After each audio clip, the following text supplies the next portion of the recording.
Welcome, everyone, to the start of HTL Cup Series playoff action here in South Carolina. Darlington Raceway, the HTL Southern 500 sits before us here as we get ready to go racing. 16 drivers injured tonight, looking for a chance at the championship. And we're glad you're with us here on ABN on a wonderful Monday night of racing.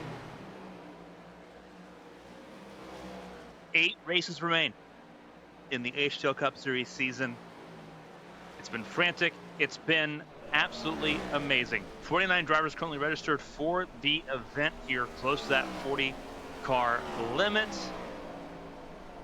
With the playoffs beginning, and we're going to find out who's got the strong hand here in Darlington to kick things off.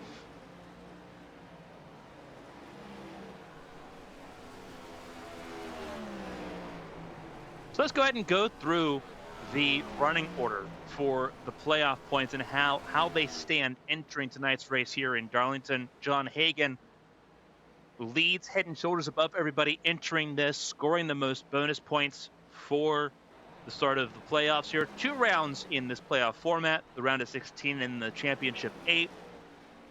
All the bonus points earned in the regular season apply only to this opening round. 5 races in this round. So John Hagan having a nice cushion going in to this 5-race stretch that begins here in Darlington. Mark Kaisenweather sitting as the undisputed rookie of the year, only rookie in the playoffs here. He sits second in points going into tonight. Caitlin Height, Josh Susi, the defending 2-time champion, sits fourth right now entering tonight. And it's very close margins the further down you go. 5-way tie in 12th. Everyone's objective, be in the top 8 by the end of this 5-race round. Eli Sasek, who came off 2 weeks ago his first ever HTL Cup Series win in Daytona. Josh Arnold, who won Indianapolis, his first HTL Cup Series race win. They are in the top 8 going in. Chad Swatsworth, who has a race win of his own, also top 8. Davis Mills Jr., Kyle Taub, Josh Gaiman, Blake Henderson, Jimmy Breault. They'll be fighting to make sure that they have a cushion going into tonight as well. And then you see the final 4 in the playoffs going in. Hunter Peach, Tucker Sawyer, Bailey Thompson, Lily Sharp. They didn't score any extra playoff points going in, so we'll set the even 2,000 line going into tonight's race. They've got the hardest climb to make it into the top 8, the championship 8 here in July. And then you look at those that are just outside the top 16, those that missed out on the playoffs. Dean Clavitt, Jonathan Adams, Zach Meredith, Dustin Hall, Austin Mongold, Patrick Overstat, Elias Flores, Alfred Denny. Some pretty interesting names in that group. Matthew Boone, Dale Markowski, Ross Baxter, Stephen Oberstadt. And these are some of the drivers that were winning in before we even got to Daytona 2 weeks ago. But still chances to move up and down the points board here with 8 races remaining in the season. Practice almost done and dusted here in Darlington Raceway, and it's no surprise that it is John Hagan, fastest right now overall in practice right now. 38 starts going into this race. 6 career wins, 5 this season, 11 career poles. Can he make it pole number 12 here tonight? Time will tell. He's fallen off a little bit as far as his performances late into the mid-season stretch, but now in the playoffs with that off week for rest, there's a good chance that could change. He could find that fire once again.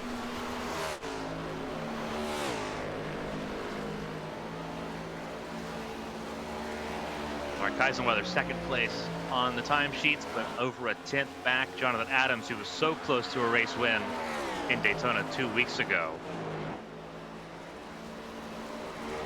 Just a little far out on being able to make that happen. 23 starts going in. Still looking for his first race win. He's third fastest. Ascent Racing has been on a charge this year. Josh Susie, currently 7th fastest right now.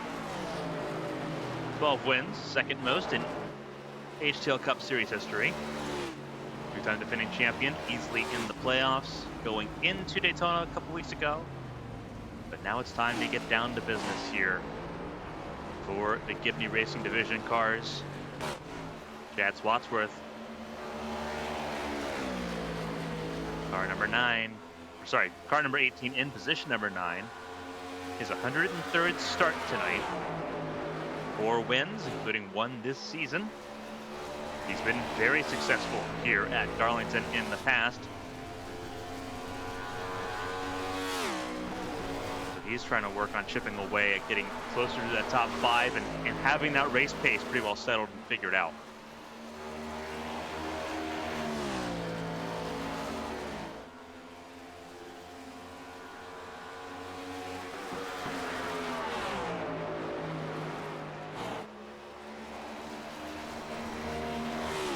You have 30 on the racetrack now with the addition of Richard Odie.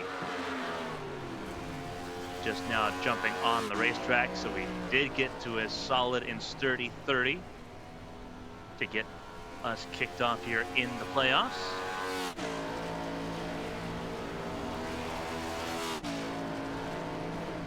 So let's walk through some things here at Darlington Raceway while we're in the dying minutes of practice. 1.36 miles is a lap around this egg-shaped oval. Shaped by the terrain around it, maneuvering between lakes and natural features here in Darlington, South Carolina. It's asymmetrical in every way, shape, and form. 25 degrees of banking in turns 1 and 2, the wider part of the racetrack. 23 degrees of banking on the tighter part of the racetrack, turns 3 and 4. This is the third time the Southern 500 has been the opening race in the playoffs, third time in succession as well. Season 5 and Season 4 seeing it open the playoffs as well. Brandon Proudfoot has the race lap record of 28.526 seconds. That was set 2 seasons ago, back in Season 4. When you see the list of drivers that have won, Proudfoot won the race that he set the record in. Frankie Barroso won in Season 1. Chad Spotsworth, as I mentioned before, has won here before. Season 2, Season 3 for Josh Gaiman, Season 4 for Proudfoot, and then Lilac Zier, former ABN world champion, winning here in Season 5. Stages, there are no stage breaks. Remember, there are stage breaks for road courses and plate tracks. This is neither. So the stages will not have planned cautions to them, lap 70 and lap 140. But you look at the fuel mileage, you'll need to make a pit stop in both Stage 1, Stage 2, and Stage 3 if it goes green the way everyone's anticipating.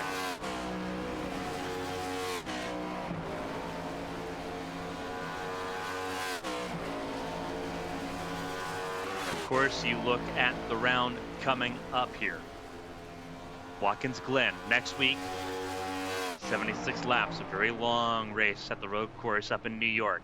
Then it's Las Vegas, the BFL 400 at Talladega, and the Go Time Cards 400 will round out the round of 16 on June 30th. Obviously, the dates, they're a little off. June 30th is when Auto Club takes place. And then July 6th for Atlanta, the Coulter's Cards 400 coming up. Qualifying is up ahead. Eli Sasek will be the first driver to set a lap time here, leaving the racetrack here, hot off a race win in Daytona. Looking to get started.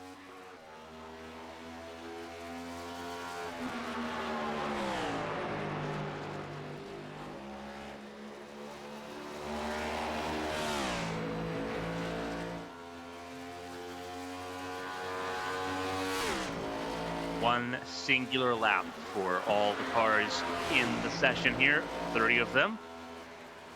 Got to be very close to the wall. The lady in black gets his name because usually by the time the race is over, the walls are all coated with with tire marks, giving it that black sheen instead of the white and red you see right now. Out of turn 4 for Eli Sasek. Grand Rapids native goes provisionally top of the board. John Hagan did not get to set a time. Ooh, big time moves there. Dustin Hall moving slowly on the racetrack. Patrick Oberstadt went top of chart. See what Josh Gaiman can do. We know that Dustin Hall's moving slowly. Different strategies in place here for tackling this one qualifying lap. Josh Gaiman wrapping up his lap. Let's see where he goes in the 33 for Gibney Racing Division. It is provisionally top of the board. Dustin Hall. This feels like he's setting a time just to get on the board. This is not going to be representative of much of anything here.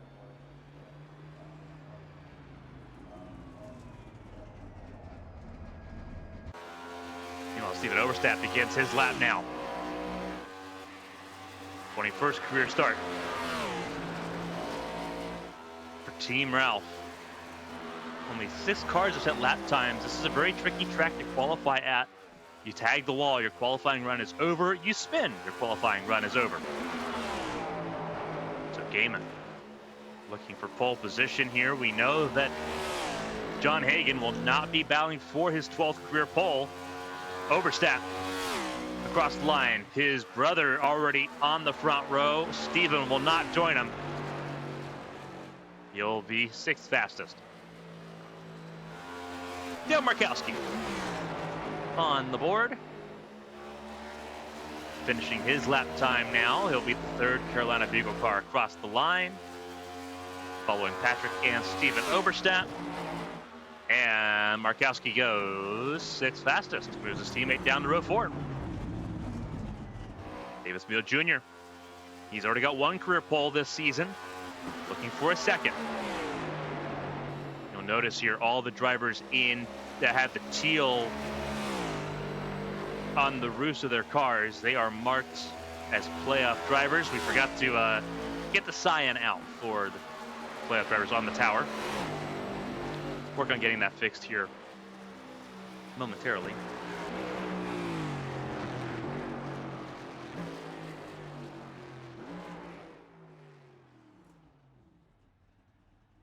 But Davis Mills Jr. goes 3rd fastest here. Brendan Roberts getting ready to do his run.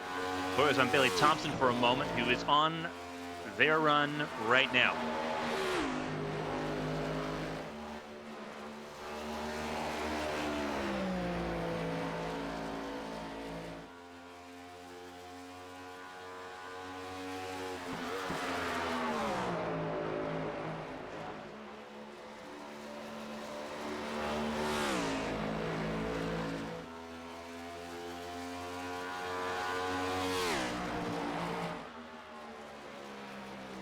Thompson goes 4th fastest, found some time there. 12 drivers at lap times, very sporadic and spread out here. As Blake Henderson, another throwback paint scheme for the Atlanta native.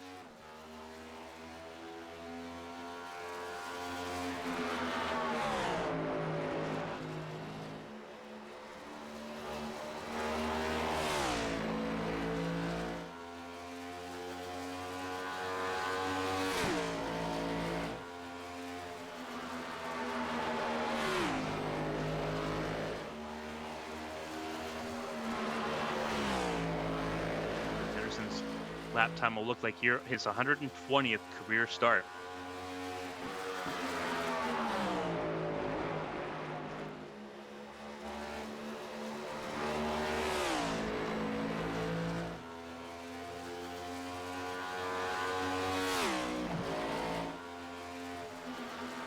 Henderson only goes 9th fastest, so not what he was looking for in that time frame. Josh Arnold ready to begin his lap time here.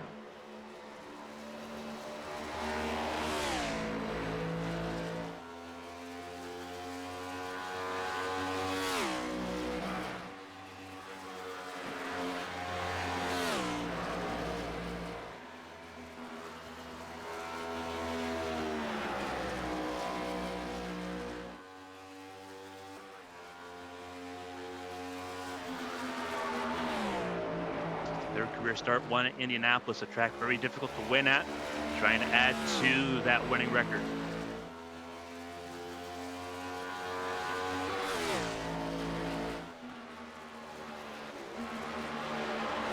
Let's see what he can do. 8th fastest right now for him. And the Ratliff.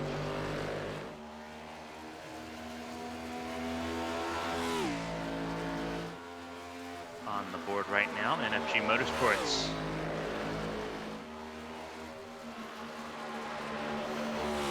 Trying to get things up and going here. Let's see what Ratliff can do. We've only got 17 that have set lap times. A lot of drivers that have tried to set lap times here, so it's not through lack of effort. However, it is, as we mentioned, very difficult to qualify here at Darlington. Ratliff goes 14th. Dustin Hall will not complete his lap. He'll stop right on the line, it looks like here.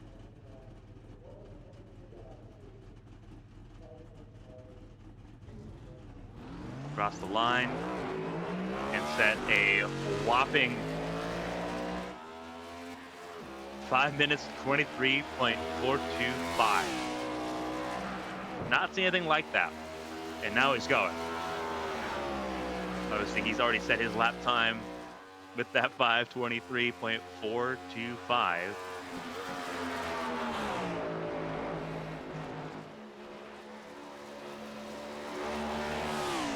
Wild stuff. Justin Hall 20th on the time sheet. Mark Kaisenweather, Busch Racing Club, 3-time race winner, current Rookie of the Year. Pretty well locked in, being the only rookie to make playoffs here.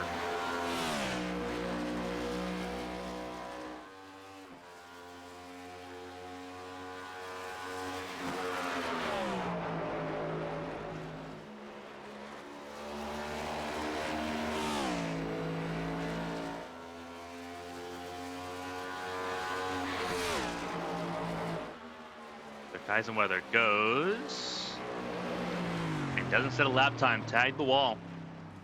It will not count. Josh Susie, does his lap time count? It does, but only for 19th fastest. That is staggering to me. That is absolutely staggering to me. With 40 seconds left to go,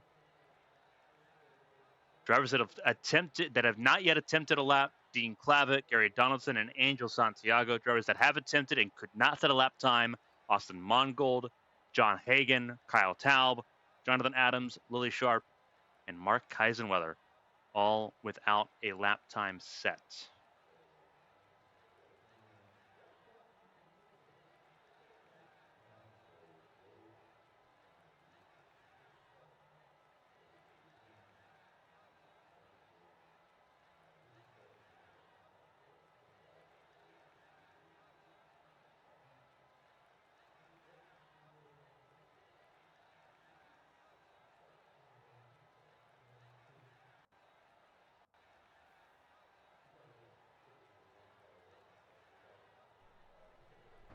All right, we are now in the warm-up phase of this race. So without further ado, let's go ahead and take a quick second to shout out the series setup provider of the season, Team Conti Center Performance. We'll be right back after a very short break.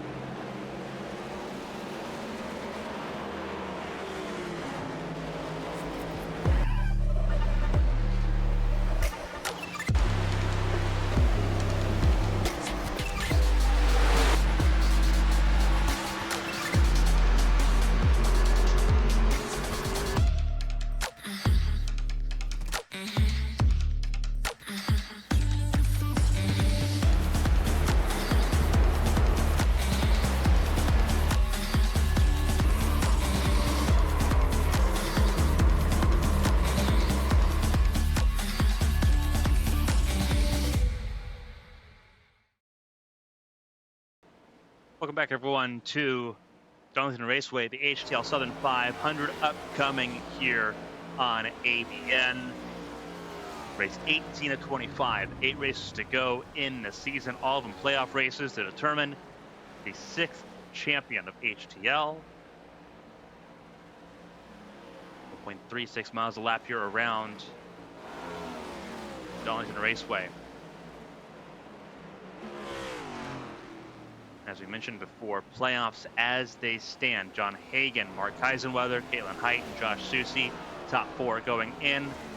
Caitlin Height, a very notable omission, not present in Daytona 2 weeks ago, not present here tonight in the number 3 Chevrolet for Gibney Racing Division.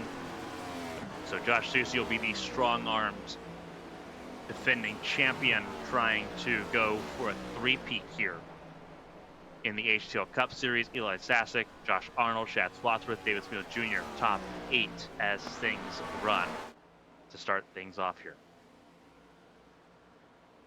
As I mentioned, there's still 16 drivers that have championship ambitions. Those outside looking in, they'll have to sit and just kind of make the best of what they can. Dean Clavitt, who is present, Jonathan Adams, Zach Meredith, Dustin Hall, who we saw will qualify or will start 21st.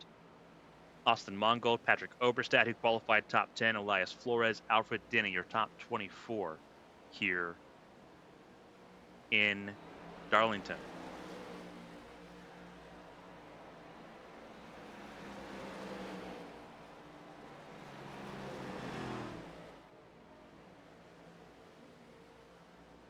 So warm-up underway. And we do have the Cyan on the leaderboard now. Patrick Oberstadt the fastest. Zach Meredith in his car number 17. Makes me wonder what car Dean Clavitt is in. Dean Clavitt, because they're both marked as car 17.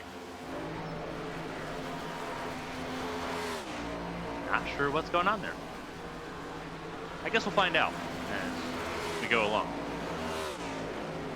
Clavitt did not set a lap time, did not attempt to qualify, so maybe they're as a substitute in case Meredith couldn't show. But Meredith making the show in that 17 for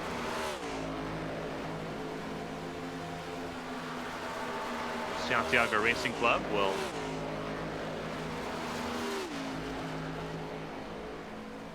go for it instead. Patrick Overstat out on track, the Carolina Beagle Racing car. 18th career start in the HTL Cup Series. 1 top 5, 7 top 10s. Has a really good chance to add to that here tonight. Top 10 qualifying effort. It is a very long race. John Hagen, though, big highlight there. It's a good thing he's got that giant buffer in the points going into this race, because he did not set a valid lap time in qualifying. He will start in the bottom third of the field.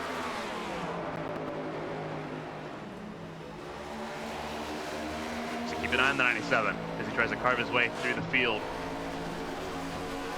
through this race.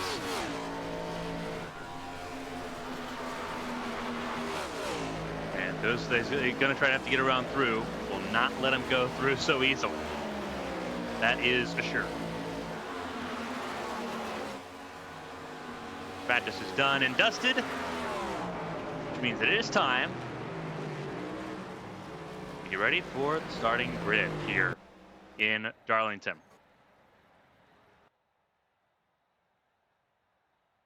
So let's get into it, shall we?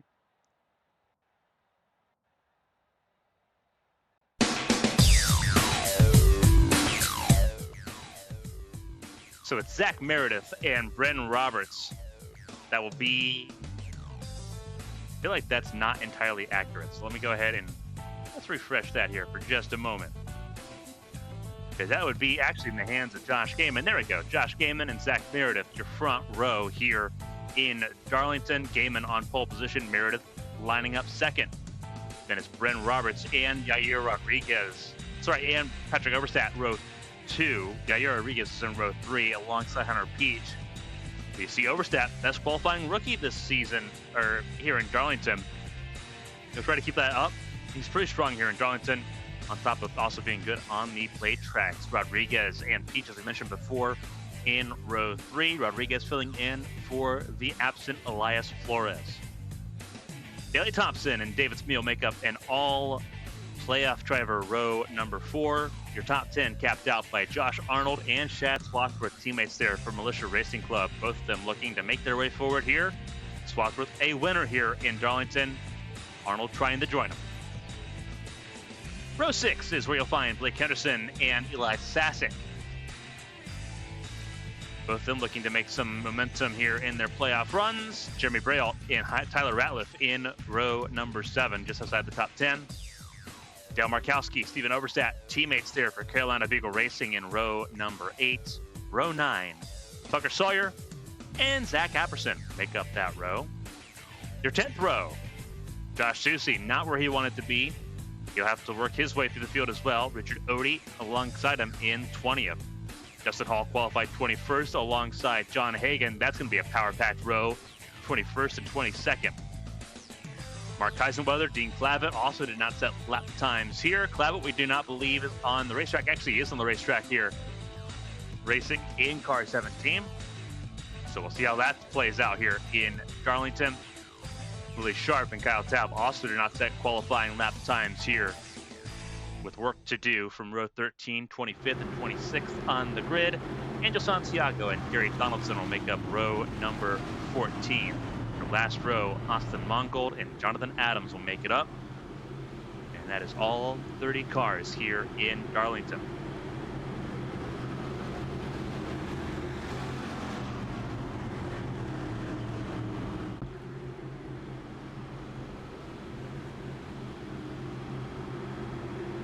So a lot of work to do.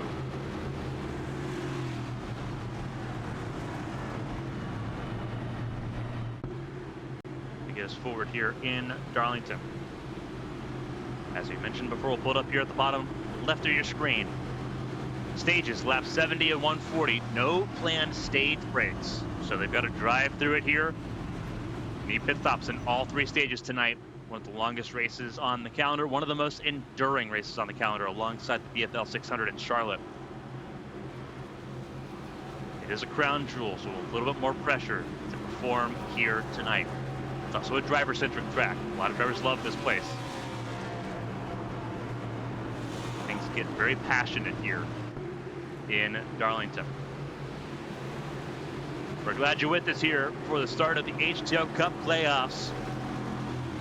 16 drivers, one ambition to become champion. Green flag flies and away we go.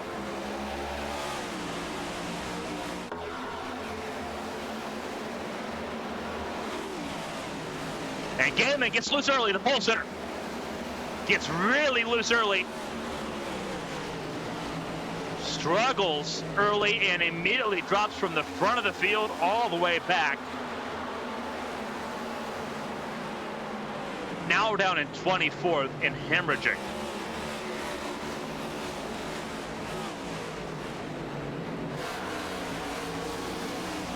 Car spun in the wall. Donaldson off the nose of Mongold.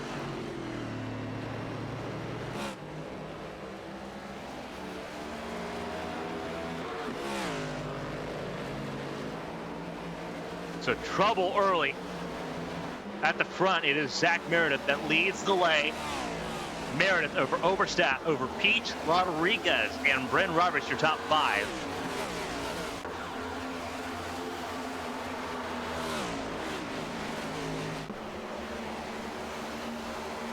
Donaldson trying to make his way down pit lane. And will do so. Very disappointing for Gary Donaldson. Turned off the nose of Austin Mongold. Meredith, who started front row, off like a lightning bolt. Over Pete Rodriguez and Bryn Roberts at the moment.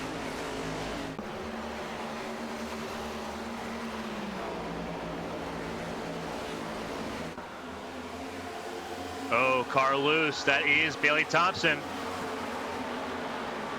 who will lose spots down the 12th.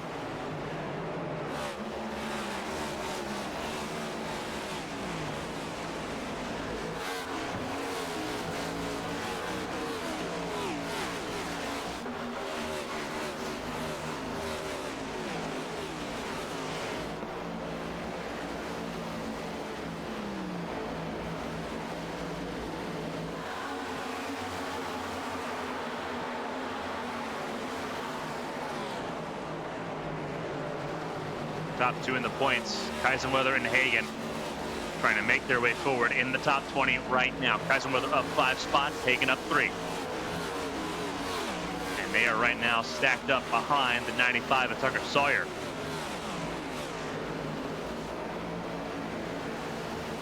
Just behind them, Dale Markowski and Richard Odie. Positions being exchanged. Henderson ahead of Eli Sasek. Now Sasek under threat once again from Bailey Thompson.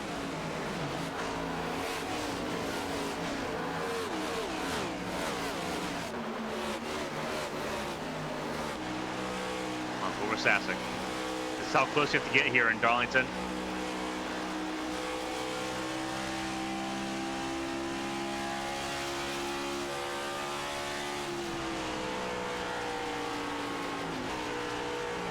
Sasek up 1 spot, started the race outside row 6. He's up 1 spot to 11th place.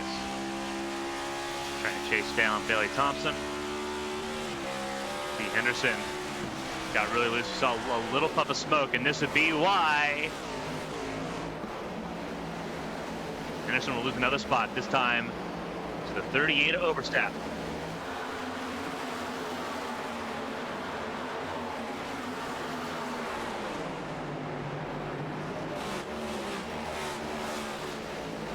Look at Hagen. He's already up into 14th place.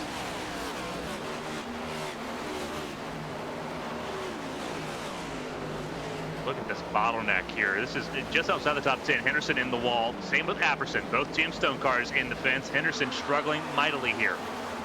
3 wide, entering turn 3. This is not going to stick very well. And that was why Henderson got tagged by Braille. As Susie went through, and so will others. Henderson really struggling now. Losing spots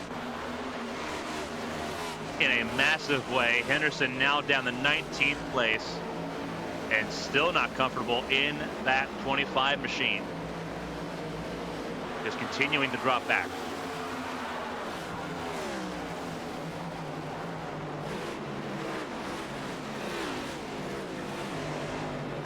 Uncomfortable cannot be said right now for Zach Meredith, the season 3 champion. The last champion before Josh Susie went on his winning rampage in season 4 and season 5. Not in the playoffs this year. Missed races, enjoying fatherhood.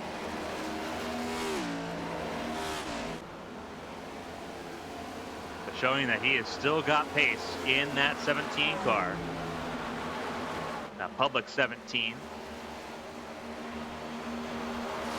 He has waltzed away a 1.15 second advantage in counting over Patrick Overstat, who's also looking really strong right now. And looks like non-playoff drivers right now posing a chance to be very strong spoilers here in Darlington.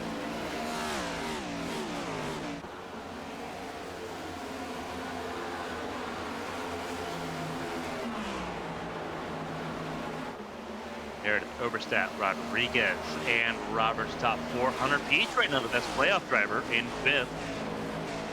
Ahead of Spotsworth, Smeal, and the non-playoff driver Tyler Ratliff. John Hagen already though up to 12. He has gained 10 spots. Mark Kaisenweather doing the same thing. Up 10 spots for him as well. Those two are your biggest movers in the race early on lap 14 of 2:28.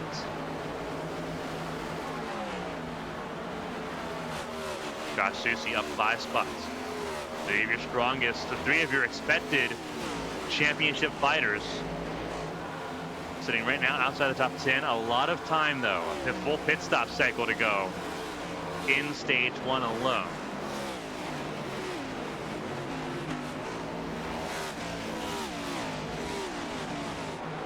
I believe Gary Donaldson's race already over. He is on pit lane, so his race not officially over. He is not officially retired from this race, but it is effectively done and dusted. He has not left pit lane in now over 6 minutes.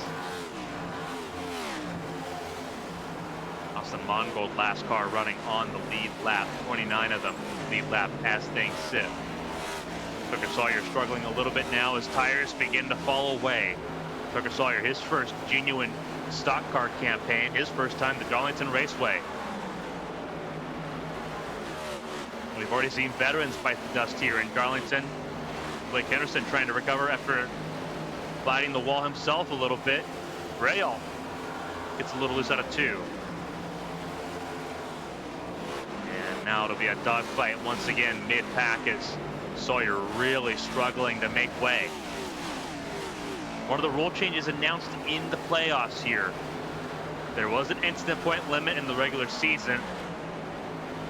It was put in place last season to help rein in some poor performances, some poor races, as far as the racecraft was concerned. This season, a lot of changes in place have made the racing a lot better. Going into the playoffs, that incident point limit for non-plate tracks has been removed. So drivers have a little bit more free reign as long as they can keep themselves minding their P's and Q's. So far, 18 laps in. It has been that way. It's been frantic, but outside of the incident on lap 1 between Mongold and Donaldson, everyone's been able to keep it pretty well going in the right direction at varying speeds. Hagan up to 11th. Now looking at the back of Tyler Ratliff. Toyota versus Toyota versus Toyota. A lot of Toyotas in this field. They're leading the manufacturer standings as things run right now as well.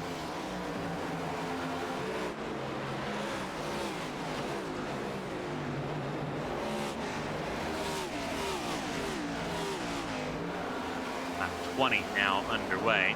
And here comes Hagan on Ratliff. Ratliff not going to be able to fight him too awful hard. Hagan feeling a lot more comfortable, but tags the wall for good measure. And that's Hagan now in the top 10.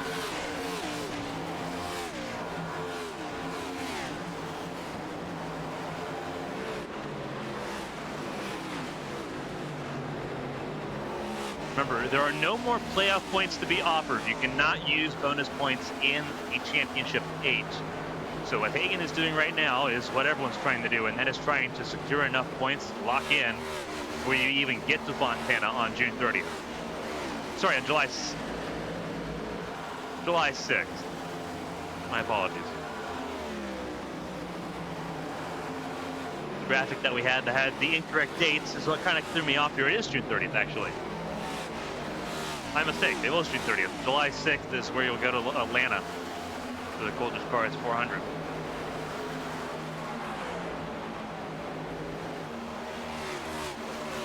Watkins Glen next week.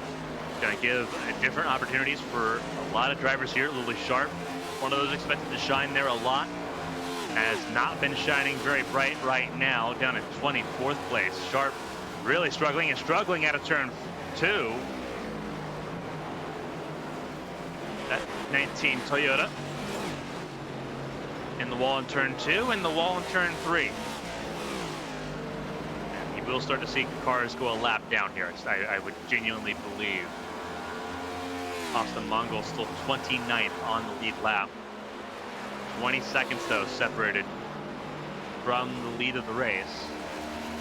An average lap here at Darlington right now sits in the 30-second range. So he is 2/3 of a lap behind the race leader, Zach Merritt. And we are not even 1/3 of the way through stage 1. Rodriguez in second, but under pressure from Hunter Peach. Overstap being passed by both of them. And they'll stay side by side here. Rodriguez, a fantastic driver on his own. Normally known as a road course ace. Hunter Peach, everything but 2 wins. Came in and won immediately in Fontana in season 3. Person he's battling right now, Rodriguez, 3 pole positions, all of them on road courses. Still looking for his first win. The 3 top 5s and 7 top 10s in 29 prior starts. He's been primarily a super sub his entire career here in HTL, including today. Ben Roberts, a race winner back in Atlanta. Not in the playoffs, not playoff bound.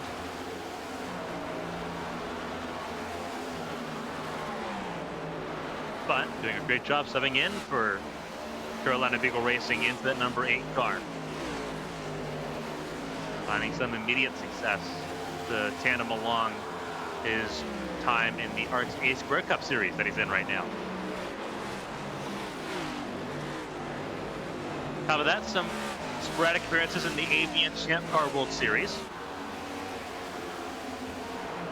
where he is notably the winner of the closest race in ABN history in Fontana over Bryce Saucier at 1/10,000th of a second back in season 2. So he's got some accolades to him as well as he goes around, or tries to work around his teammate Patrick Overstap. And Overstap's not going to fight him too awful hard here in turns 3 and 4 to get to that position. John Hagan already up, battling for 6th place with the 18 of Shad Swatsworth. Bunch of playoff drivers in this pocket. Hagan, Swatsworth, Smeal, and Thompson. Hagan, 22nd to 6th in 28 laps. He is on a rocket ship right now. Shad Swatsworth in 7th. He started this race in the top 10. He He's tried to stay there, but a tag of the wall will drop him a couple spots as David Smeal goes by, and so too will Bailey Thompson.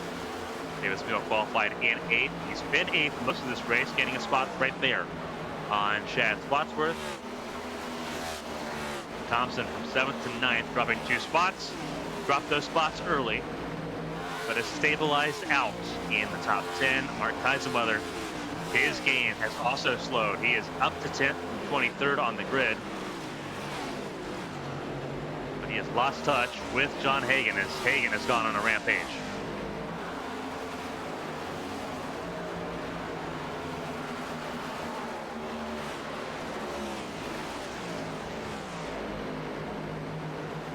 Laps in, it's been caution free all the way through. It's been wonderful to see here in Darlington, drivers being able to beat drivers here in South Carolina. Battle for 3rd between Roberts and Rodriguez, and Roberts up 3rd. Hunter Beach doing an outstanding job right now, very reminiscent of how races have gone previously for Hunter Beach. He was a big contender at Michigan until the late caution really threw things into a wrench. He was chasing down John Hagan at Michigan.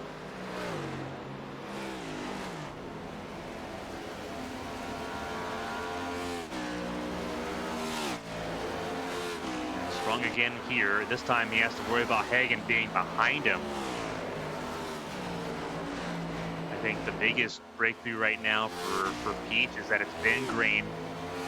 So he's had a chance to really stretch out his legs a little bit. You see Hagan already to the bumper of Patrick Oberstadt. Well, right on board here with the 97, who has been absolutely sensational so far. Here he is, running on board, looking forward at Oberstadt and Rodriguez. Rodriguez falling off pretty badly now. Remember, they are now over halfway through their stint here before pit stops. Pit stops about lap 52 to 55 expected for the first time, and it could very well be under green.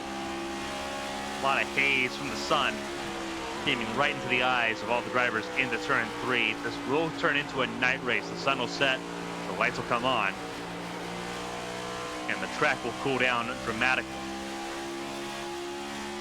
Pull up a nice little widget here on the left side of your screen, or the right side of your screen right now. Almost 100 degrees, the track temp here in Darlington.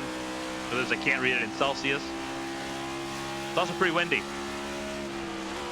Almost 13-mile-an-hour winds right now.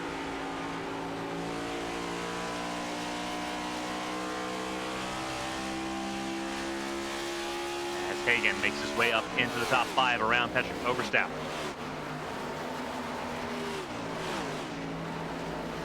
He's doing an outstanding job in the process. Up into the top 5. Kaisenweather has picked up the pace himself. He cleared 3 cars in a pretty quick order, getting around Thompson, Smeal, and Swatsworth to get up to 7th place. So Kaisenweather on the charge. Josh Susie taking a little bit more time as well in 11th from the 19th starting position. He is also looking to try to get into the top 10 as Smeal, Susie's teammate there with Gibney Racing Division, battles with Josh Arnold. I think I said that was Swatsworth. I was mistaken. Swatsworth was just further behind. You saw that little waggle there.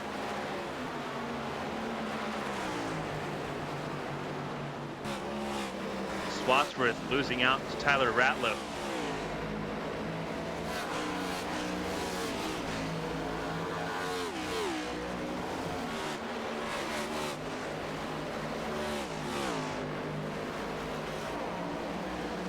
It looks like we had a screen freeze there for a moment. I do apologize for that. Make sure we back up and running in good order.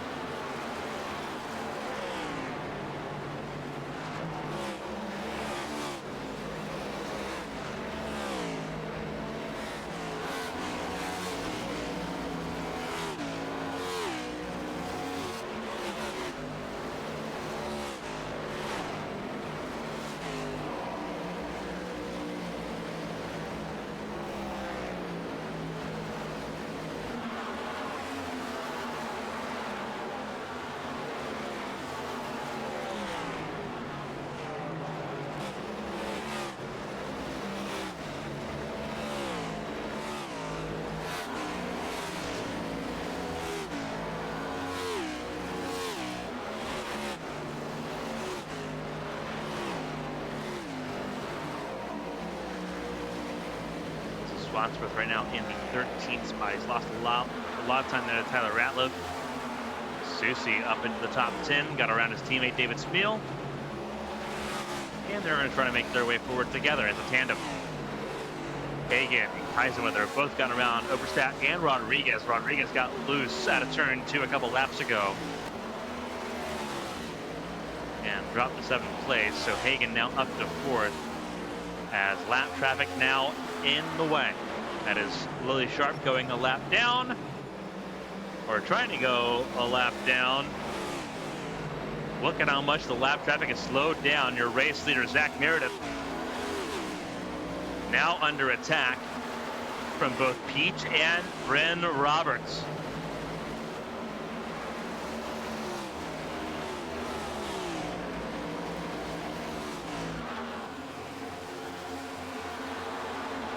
Looks like a lot of cars in pit lane. Rodriguez, Smeal, Swatsworth, Tal, they have decided they're going to cut the stage in half, which is very interesting that they're cutting the stage in half instead of going the full distance, because there are no stage breaks. There's no planned stage cautions in this race. They have gone for a pure undercut strategy by about 10 to 12 laps. Rodriguez, Smeal, Swatsworth, Tal, as well as Dustin Hall, Blake Henderson, Josh Gaiman, Zach Apperson, Lily Sharp, and Richard Odie, which is why Sharp was trying to blaze around some of these leaders to get back, try to get back on the lead lap. Sharp actually went 2 laps down in the process. So now Sharp's only 1 lap down. Rodriguez with a lot of trouble speeding on pit lane for Rodriguez. So his race going from good to bad in a hurry. Patrick Oberstadt in pit lane now. He is. Now Bryn Roberts trying to chase down your race leader Zach Meredith here within half a second.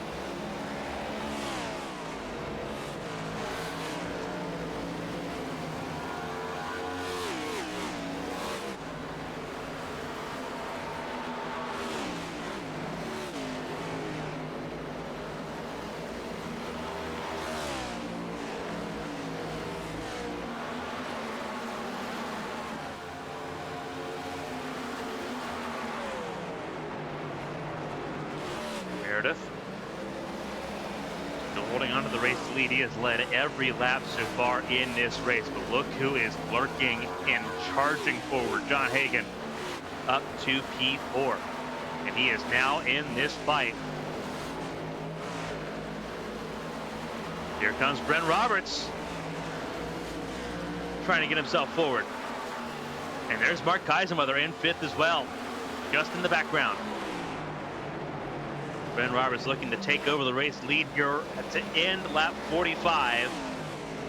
And no, it will be Meredith at the line.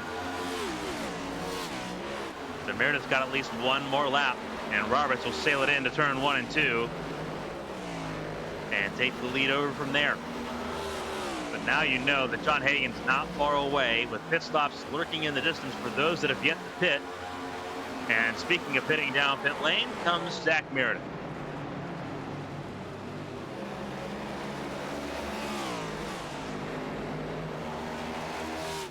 And this is going to be a very interesting fight between Hagan and Kaisenweather. They're going to try to assume their place at the front of the field. He's going to make it difficult. Bryn Roberts going to love every second that he gets to see that happen.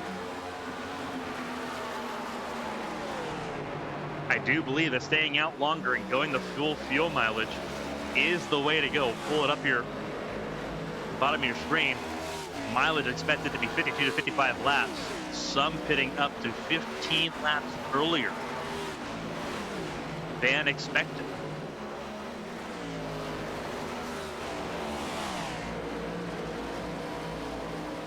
Tag of the wall there for Peach. Going to give an opening to the 97 of John Hagan and to the 12 of Kaisenweather, who's just going to sail it right in there. Kaisenweather, I think, has a better long run car right now. The way he closed in on Hagan was pretty dramatic, but I think Hagan a lot more comfortable right now in traffic, especially early on, playing a pretty big factor in that. Let's see how that plays out over the course of the remainder of this race, because that will change as the sun sets. You're already seeing the shadows as the sun falls behind the trees beyond turns 3 and 4.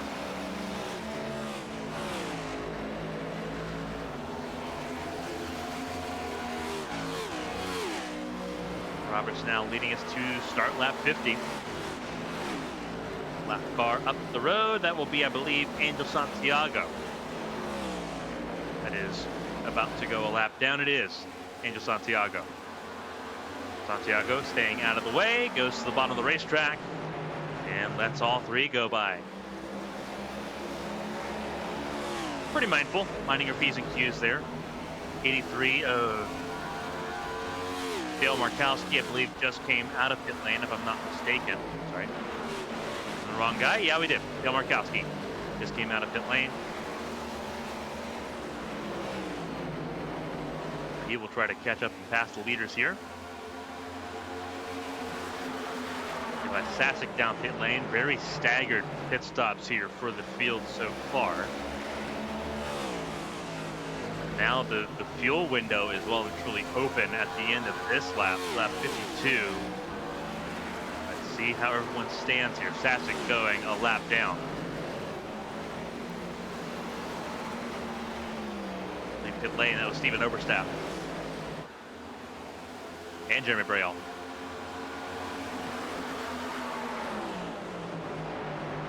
Josh Arnold 7 seconds away from this battle for the race lead. 3-car fight. Markowski trying to get his lap back. He's just trying to also be polite in the process because he knows that these three are battling for the race lead right now. But he's trying to get a lap back here so he's not pinned, potentially stuck a lap down when they do come down pit lane, because he is currently 2 laps down. Kaisenweather got around Hagen for second. Let's see if Kaisenweather can get to the front of the field.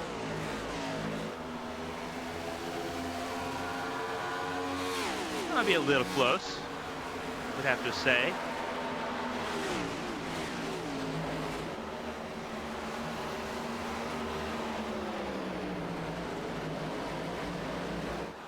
And I believe this is Robert's indication that he is coming down pit lane. Yes, he is. Mark Kaisenweather will now take over the race lead at the end of lap 54. Oh! Oh! Watch out, Kaisenweather spins! Gotta keep it rolling, keep it rolling. My goodness, it looks so good for Kaisenweather, and it's gone away so quickly. John Hagen now in the lead of this race. A unforced error by Mark Kaisenweather will throw him down the order again, and here comes Hagen down pit lane immediately. That was his signal that the tires and fuel are both done. It is time to come down pit lane. Adams also coming down pit lane, joining his teammate, and so will Josh Susie.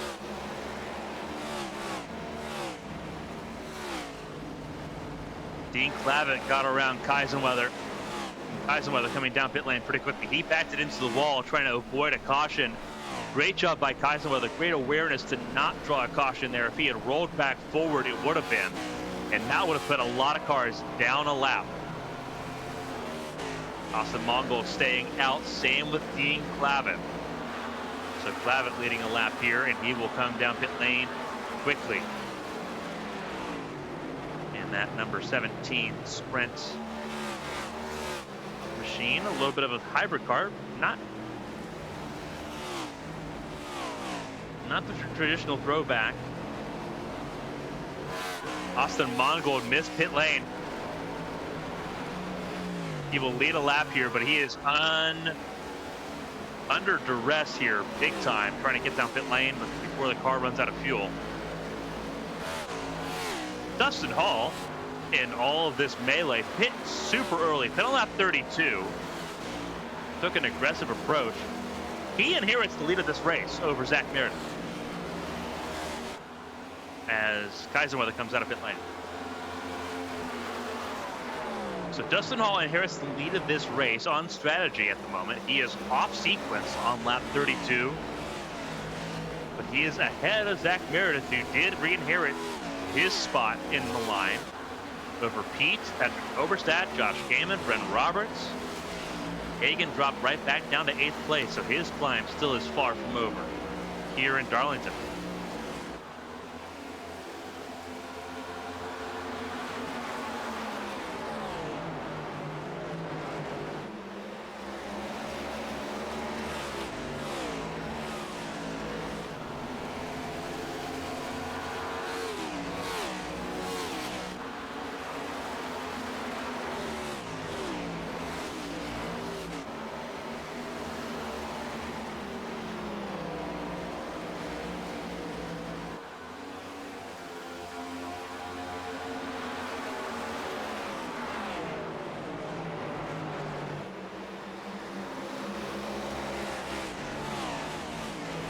Hall leads the way. It's now half a second to Zach Meredith. All on older tires, the oldest of anyone in the field. Our Blake Henderson, who came down the same lap. Very interesting. I'm very interested to see how this plays out, though, with them coming down pit lane so early. Knowing we haven't had a caution yet, we're on lap 60, coming to start lap 61. Here comes Kaiserweather, get a lap back. And here comes Meredith to take the lead away. Dustin Hall enjoying his time in the race lead. Got the lead 3 of those laps. Zach Meredith back in the lead. Has led 46 of the 60 laps completed so far in Darlington.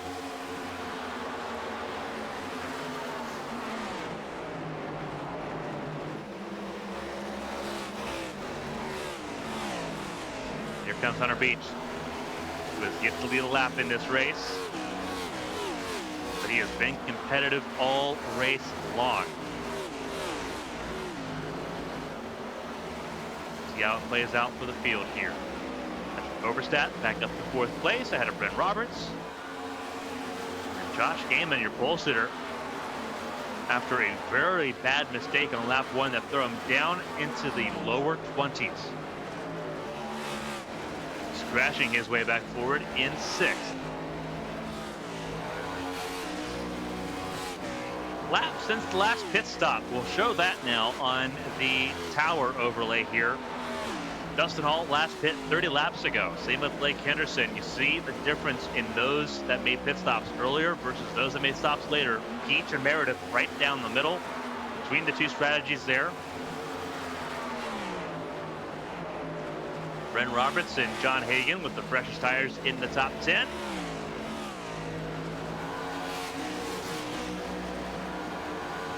Josh Gaiman also came down pit lane pretty early to get himself back up into the top 10. Working lap 27 on his current set of Goodyear tires. Everyone trying to see this out all the way through lap 70. Once you get to the end of lap 70, stage points are scored, that's it. So that's what everyone's aiming for right now. John Hagan really reeling in the 33. No love lost between these two. But Hagan on the fresher tires by about 20 laps is going to send Josh Gaiman to Gapplebees, and that'll be it.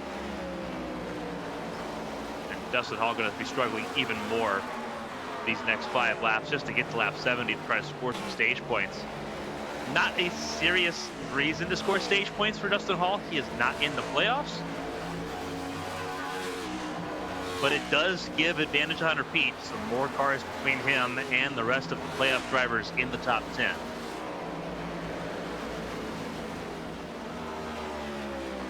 Here's where everyone started this race. Meredith on the front row, inherited the lead early, and Peach using traffic to get around, and he will finally lead a lap here at Darlington. Let's try to get around Tucker Sawyer. Sawyer in 23rd, putting him a lap down.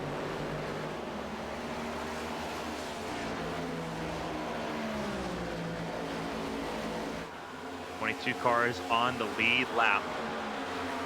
Gael Rodriguez deciding to park it after getting that speeding on pit lane penalty. His race is over. Same with Gary Donaldson.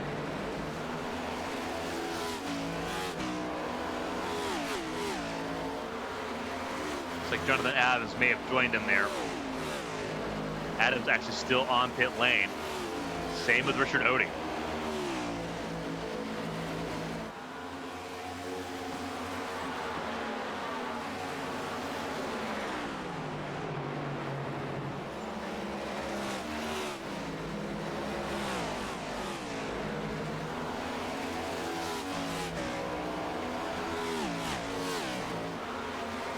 Two laps to go in the stage.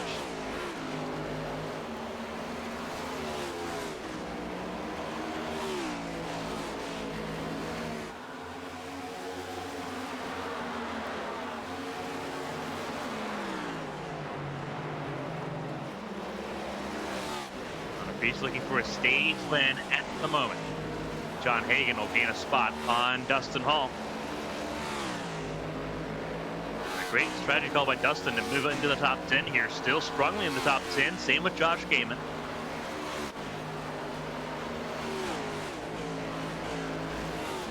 There are still 5 seconds. Hagan has to close in here across the remainder of this race to try to close up to the race leaders. Hunter Peach out of turn 4. He will grab stage 1, and the racing will continue. Peach, Meredith, Roberts, Patrick Oberstadt, and John Hagan are top 5. Dustin Hall 6. Josh Gaiman will end up in 7th place ahead of Shad Spotsworth. Davis Mills Jr. ahead of Kyle Taub lines up and finishes the stage points there in stage 1. So my question is, now that Dustin Hall has now spent about 40 laps on his current set of tires, does he come in as soon as the stage is over, or does he try to push it out a little bit? It's a very interesting question we're going to see the answer to here. It looks like he's going to try to push it out a little bit longer. Now that he's in the cleaner air, he's in that better track position, it may be more enticing for him to do that.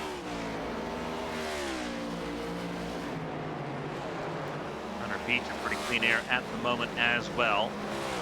Being Clavitt now, but in the last one on the lead lap, on the verge of being put a lap down on the road. How bad was that mistake by Kaisenweather before that pit stop?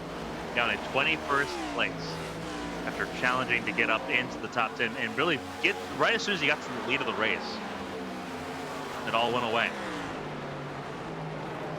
Heartbreaking for Kaisenweather, who has his work cut out for him. And we have gone the first 73 laps caution-free here in Darlington. It's been outstanding for what we were expecting here at Darlington. We knew it was a driver's track. We've seen this trend throughout the season. A lot of these tracks that are driver's tracks that drivers have a lot of affinity for usually don't have that many cautions. The average cautions in HTL race, excluding the plate races, less than 5. Right now, average looking really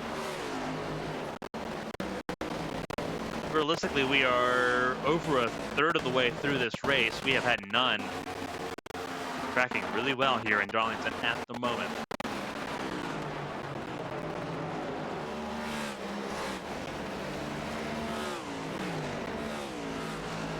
Hagan up to 4th, getting around Oberstadt. His climb forward continues. Oberstadt getting a little bit loose due to the side drafts through 3 and 4. Will fall in line in 5th place.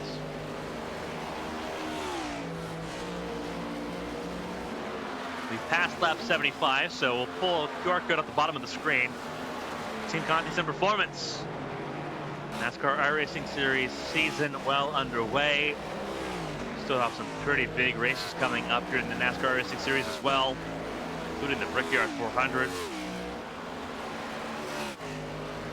Also, next week, new build. A lot of things changing, including these Cup cars. After the race in Watkins Glen next week, these cars will have a completely different tire model. A lot changing. As well as for the Xfinity, the trucks, the ARCA car, and the new Gen 4 when it comes out next Wednesday. Team Conti is going to be on top of all of it. For your setup needs, QR code or teamconti.gg for setups, development, and more.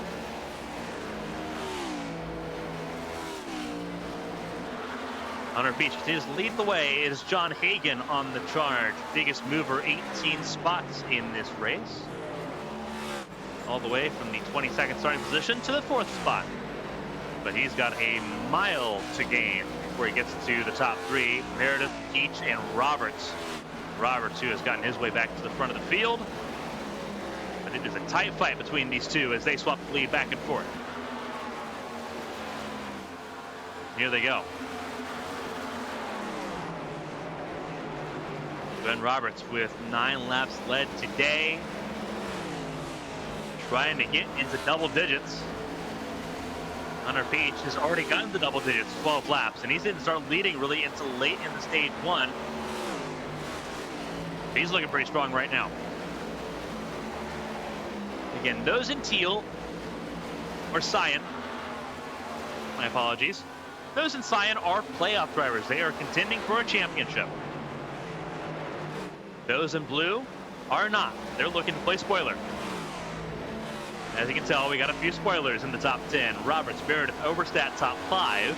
And then Tyler Ratliff doing pretty good right now, sitting top 10. It has not been a great time in the playoffs if you are someone like Eli Sasek or Blake Henderson. Right now, 25th and 26th for them. They are the lowest playoff drivers in this race. One playoff driver not present at all, Caitlin Height, who missed out on Daytona 2 weeks ago and also missing here today.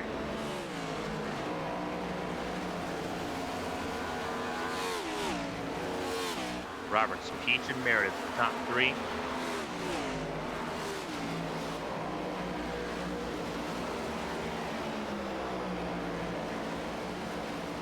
They crossed over lap 80 in this race. Stage number 2, not stage break. Stage number 2 ends in lap 140. And we are expecting to see some of those that came down pit lane early, expecting to make pit stops here the next 8 laps, including Patrick Oberstadt, who just came down pit lane right on cue. Same with Dustin Hall, who made a pit stop a couple laps ago. Pit stops now underway once again. Now, this is very curious because pitting from here does not get you in to stage 2, or gets you to the end of stage 2 without another pit stop. So they've got another stop that they need to make here in Darlington in stage 2. So they are not going to be contending for stage points the way they would like to, unless a caution comes out. Again, we've not had a caution at all in this race so far. We are on lap 84.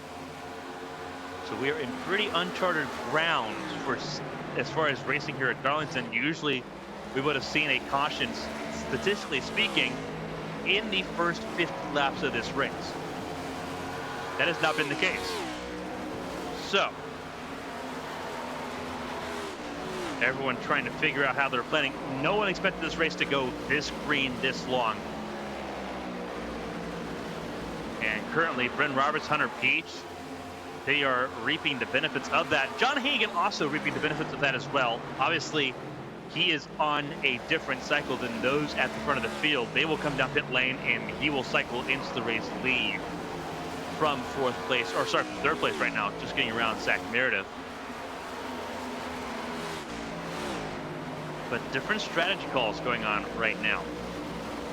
Again, if you're in this group right now, you're trying to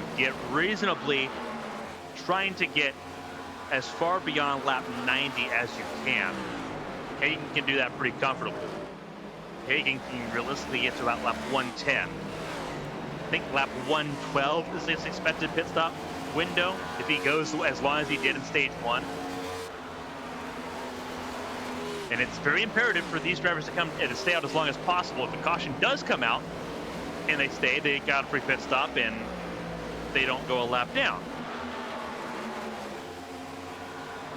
But they're obviously comfy no matter what, because once they get within 50 to go in stage 2, pretty easy money there.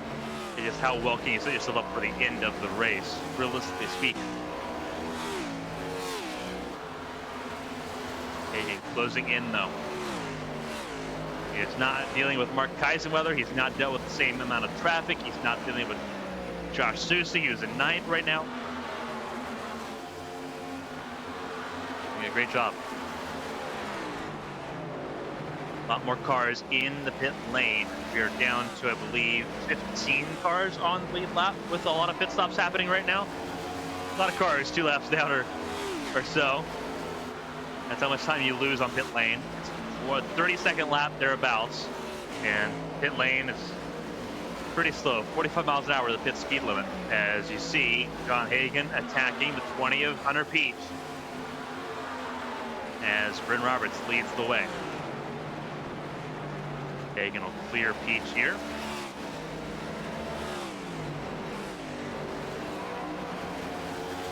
And now Hagen has his eye sets on the number 8.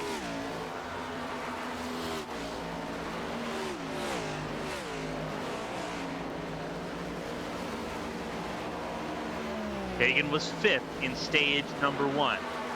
Looking to do better than that in stage number 2. We are 50 laps to go in stage 2 here in the Southern 500.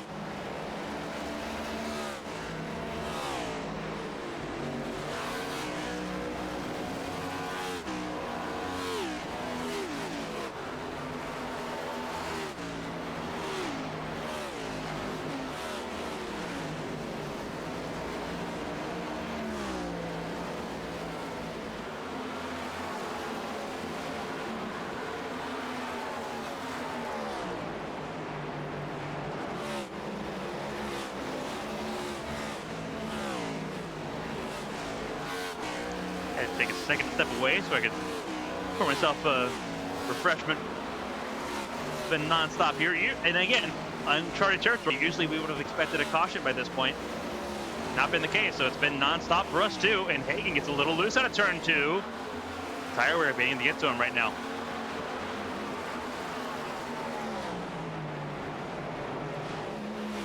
But here comes more of the traffic. Hagen now one of the slower cars on the racetrack. So many cars have come down pit lane that it's throwing everyone off here at the front of the field. Roberts, Hagen, Peach dealing with the same thing. As you see all these cars on pressure tires trying to make their way around the race leaders to get a lap back. And here comes the car down pit lane, I believe. That was Dale Markowski, I do believe, that came down pit lane. It is Dale Markowski. And Zach Meredith down pit lane as well. So Meredith got to about lap 95. That's where he wanted to be.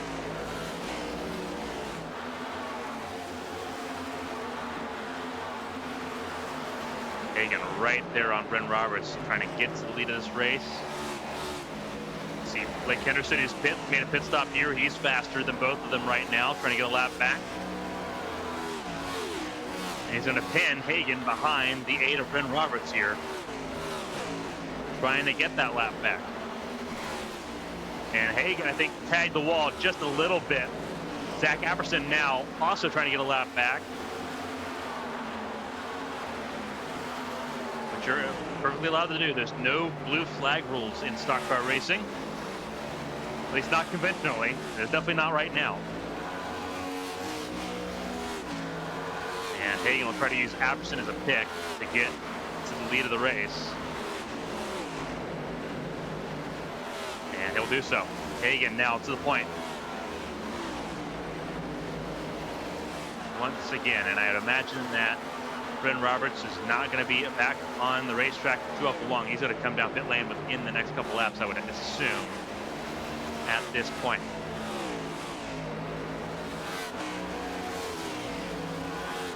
He may stay out longer. He went to about lap 52 last time around. So he can go to about lap 104 if we're using the symmetrical math. Peach in 3rd, Arnold in 4th, Susi up top 5. Over Tyler Ratliff and Bailey Thompson. Mark Kaisenweather through the pit cycle, has moved back into the top 10.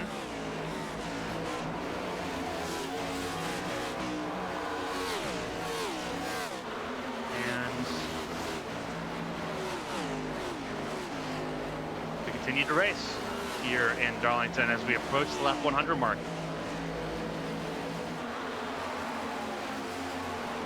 Alfred Denny saying glad he was watching from the stands tonight. Looking like it's going to be a good one. It has been a great one so far.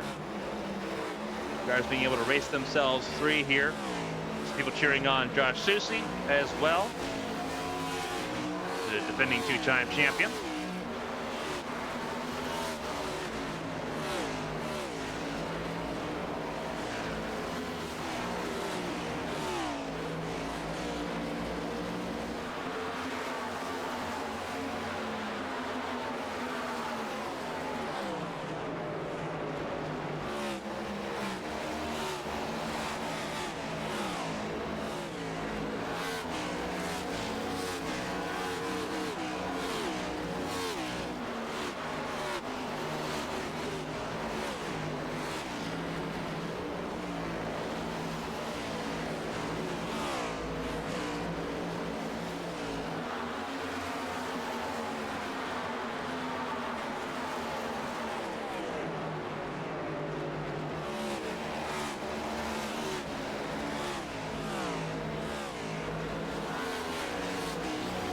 Now on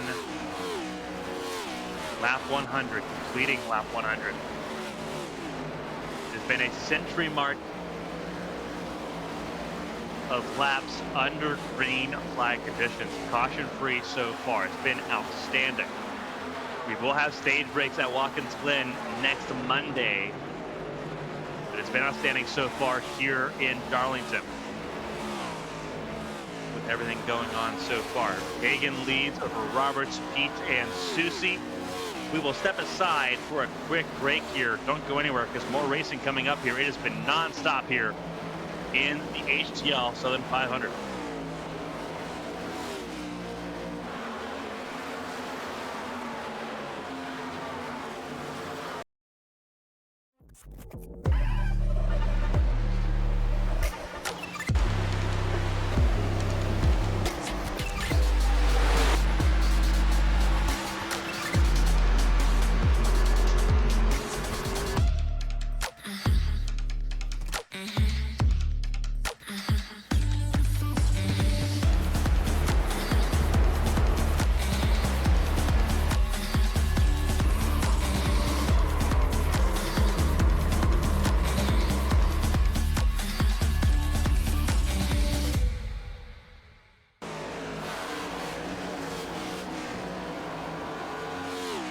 John Hagan leads, Bryn Roberts, Hunter Pete, Josh Susie, and Tyler Ratliff. We are deep into stage 2 here in the HTL Southern 500. Pit stop 6 for the leaders, not far away. They've all got to come down pit lane by no later than lap 110 for the second round of pit stops here. Those jumping in, here's what it looks like. Stage 1 we've already gone through. Back on lap 70, stage 2 on lap 140. The fuel mileage number that not many have hit tonight. It's been an early stops for most of the field. Lap 52 to 55 was when the first round of fuel stops were made, which gets us to about that lap 110 marker. But it's been a very sporadic and really spread out pit stop sequence here. It seems like there's a car in pit lane just about every lap right now with how different the strategy calls have been in this field. So the 500 has been around since 1950 in real life. It's been a playoff opener the last 3 seasons, including this one. Great way to start everything off here. Caution free. It's been pure racing start to finish so far. And John Hagan from 22nd on the grid all the way up to the top spot here. With pit stops coming up here. Hunter Beach at pit lane. His stop here went a little longer on his second run, which you love to see. Let's do that again here as we get further into this race. The round of 16, championship 16. Those in cyan, the lighter blue, are championship contenders. Those in the regular darker blue are not. They are spoilers, potentially. Especially looking at the likes of Bren Robertson, Zach Meredith, who have been so quick so far tonight. Only 4 cars yet to come down pit lane. Hagan, Roberts, Ratliff, and Susie have yet to come down pit lane. And caution's out. Oh my goodness, caution's out. And it is Zach Apperson. It is Zach Apperson, and it looks like the 16 at Kyle Taub. And caution for the first time tonight.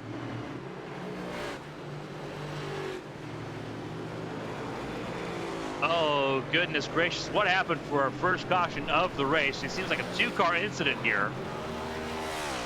And that gives the top 4 free pit stops here. This is what happened on the pit stop. This is actually coming to, oh. Hunter Peace coming out of pit lane.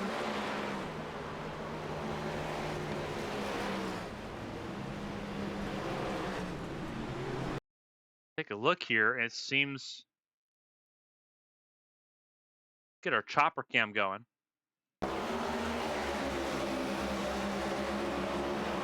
Yeah, that's on Taub. That is unfortunately on Kyle Taub. He just kind of, he may have hit a bump there. It is a very bumpy track. But it seemed like he was trying to split it 3 wide and tagged the 4 of Apperson and spun them both around here. And that has dramatically altered this race. As Apperson comes down pit lane. Justin Hall got the free pass.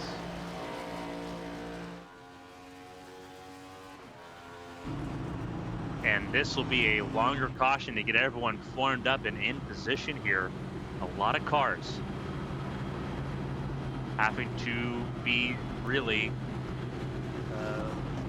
altered around here. A lot of wave rounds potentially.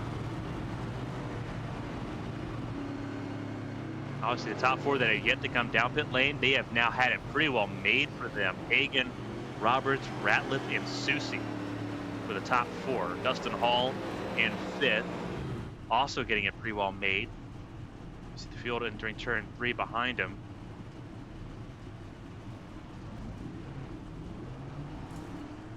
Got to get rolling pretty quickly here to avoid going a lap down again.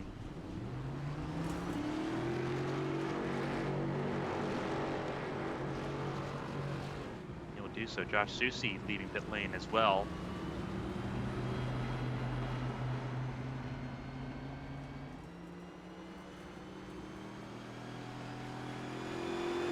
Wow, this changes a lot, doesn't it? It changes a lot in this race. It's going to be a lot of wave rounds, and you see a lot of wave rounds taking place right now.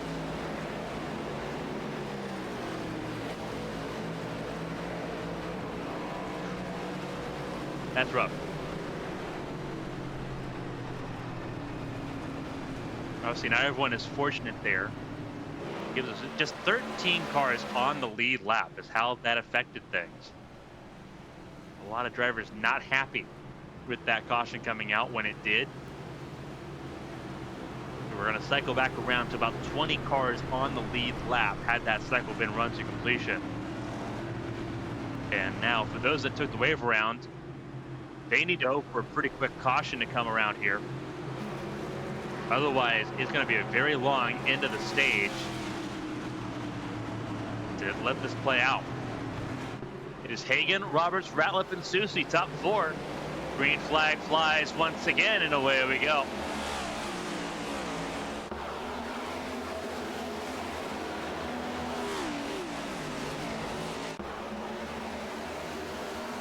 Less than 30 laps until the end of stage 2. Odie getting himself out of the way. That was not a car being loose. That is a Richard Odie not wanting to be with the race leaders right now. And you're seeing that, the 78. Knowing where he's at on the racetrack, he is 27th. And he is just letting everyone go through, minding his own P's and Q's. And what that caution did is it prevented John Hagan from having to deal with the same thing he dealt with in stage 1, and now is having to go back through the field. Car in the fence. I believe that was the 74 Brayall. It was.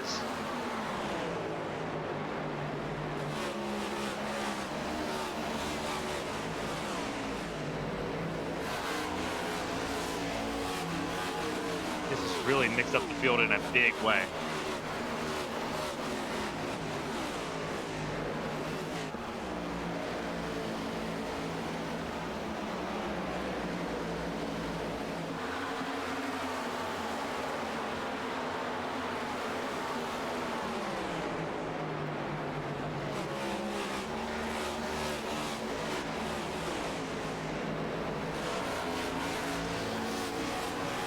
Kind of processing where everyone's at the moment. Mark Kaisenweather leading pit lane.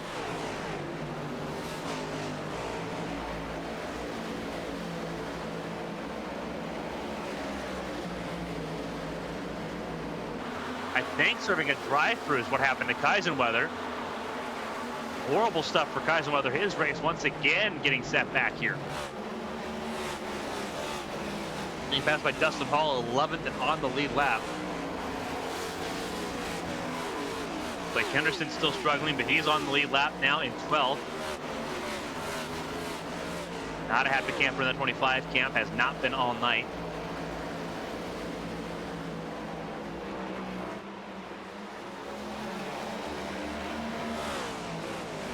And John Hagan leads the way, but he is under pressure from the 8 of Bryn Roberts.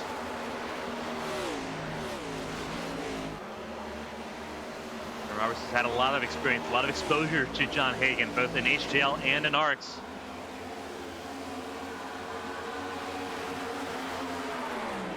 Got a lot of data to figure out how John Hagan ticks. And here it goes outside. Looking for the race lead. Does Bryn Roberts get it at the line? He does. Roberts to the point. Gets around John Hagan. And Roberts is saying, game on. That's outstanding stuff there from Bryn Roberts. And Hagan's like, okay, let's play this game. Roberts looks really strong on the exit of turns 3 and 4, though. Not strong enough. Hagan clears. Back out front. Ratliff in 3rd, Susie in 4th. They're pretty comfortable. They're the most comfortable of the group outside of Dustin Hall, who was the lucky dog. He got the free pass. He also was able to get fresh tires, getting the free pass. Everyone that took the wave around did not.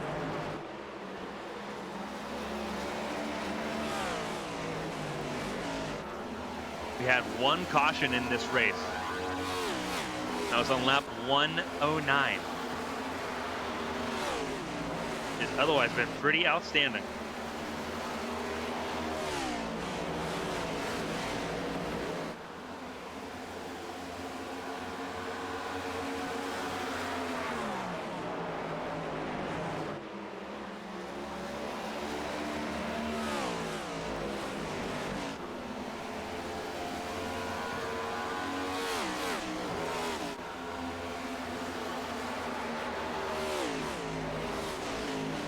Walked away from 3rd and 4th. And Josh Gaiman had a latency issue. Like he had a big issue, but he is still there in the 6th spot, but struggling. And he knows he's struggling right now. Meredith trying to fight her way around. That's the 38 of Steven Oberstadt, who is not on the lead lap right now. First car a lap down, Dean Clavitt.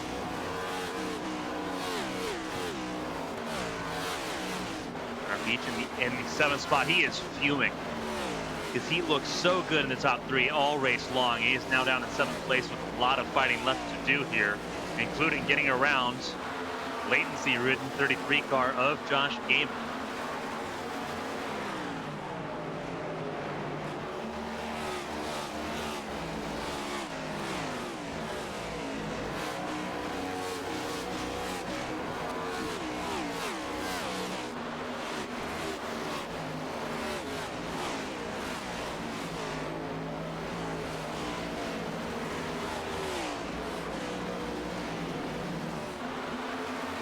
Patrick Overstat in defense just a little bit there out of turn 2. Overstat on the lead lap in 9th. Most of these lead lap cars pretty well spaced out. Hunter Peach having to deal with Dustin Hall while also dealing with lap traffic is not helping. Ratliff dealing with Josh Susie as well.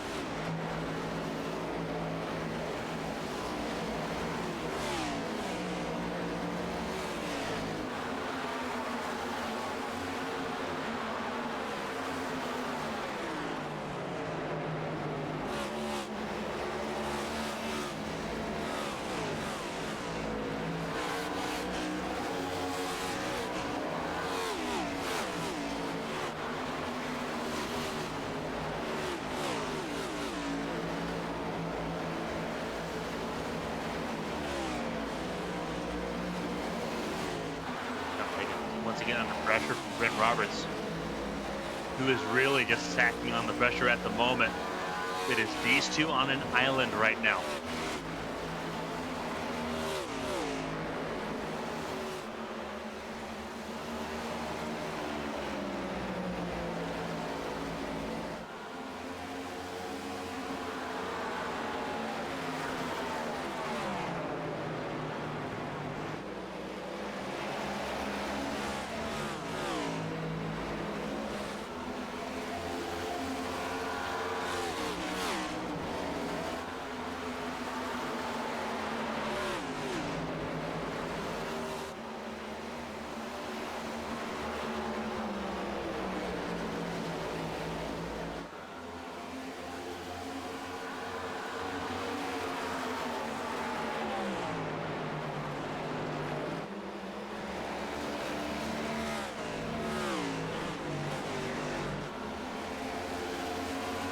Underway. Roberts falling back just a little bit here.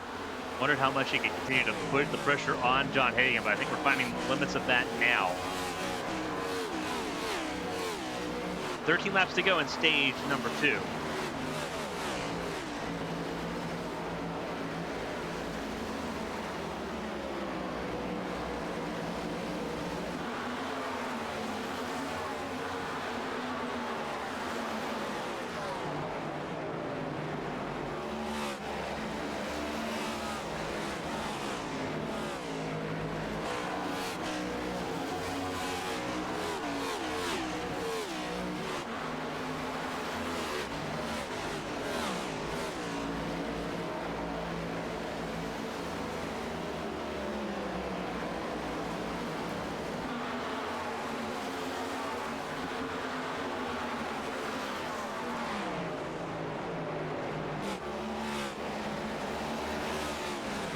Trying to make his way forward. Everything's really stalled out here in this group here. Really from Tyler Ratliff on down here. See Ratliff and Susie still sitting 3rd and 4th at the moment. It's a big gap all the way to Zach Meredith. About 6 seconds really to Zach Meredith down in the 5th spot. Meredith, Pete, Paul, all in the same real estate here. See the 12 at Kaisenweather trying to make his way through as Blake Henderson. You want to see how bad his race has been. Restarted this race on the lead lap. Has already gone a lap down and changed. It has been a very, very issue-filled race for Henderson to kick off his playoff campaign. Remember, he missed the playoffs last season. It was a gut punch to him.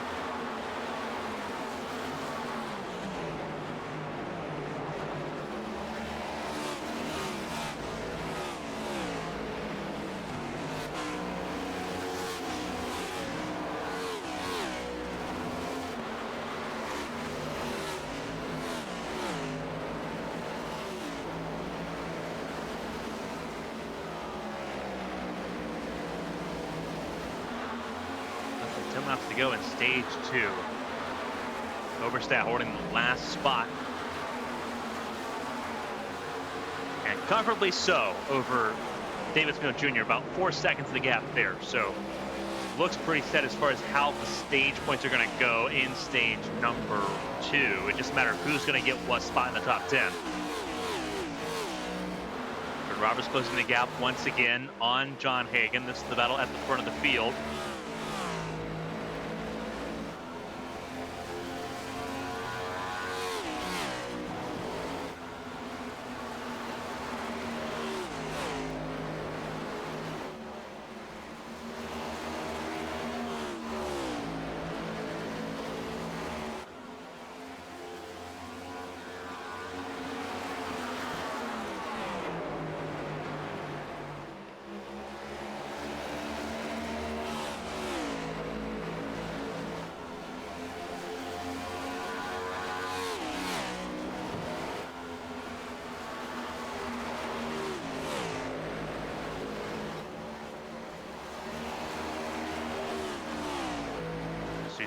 Tyler Ratliff here third. It seemed like that was a matter of time before that took place here. Susie now looking good on the podium. And again, it feels like we're starting from step one on this with that restart coming through the pit cycle, and half the field has its hand tied behind its back. 25 cars still running. Santiago, Odie, Adams, Rodriguez, and Donaldson all out. Sawyer, his playoff campaign in the mud right now. As Susie gets loose out of turn 2.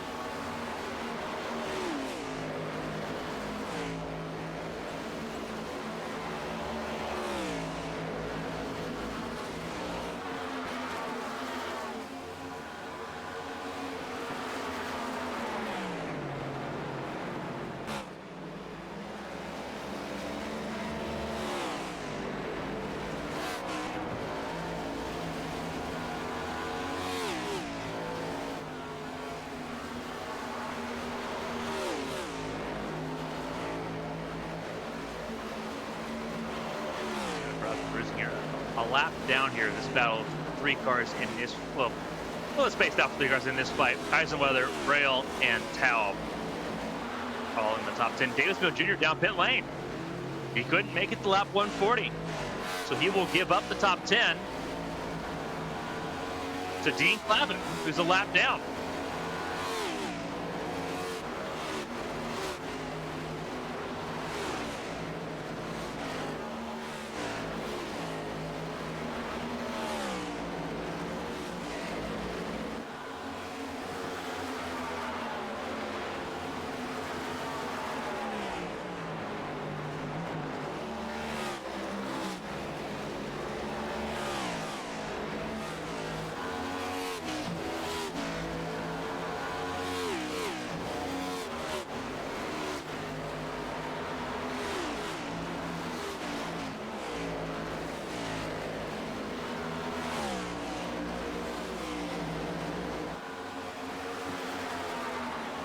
Right there in front of Apperson.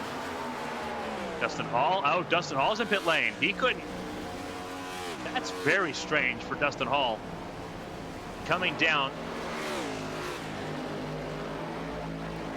Because he just came down pit lane on lap 110.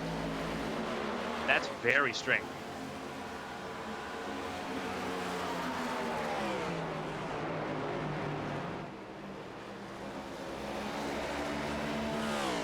Very curious as to what that's about for Dustin Hall.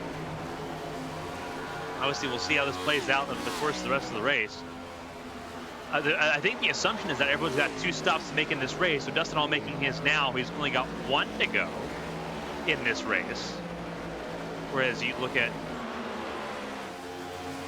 the likes of Hagan and Brent Roberts, they've still got 2. Just very curious. See how this all plays out.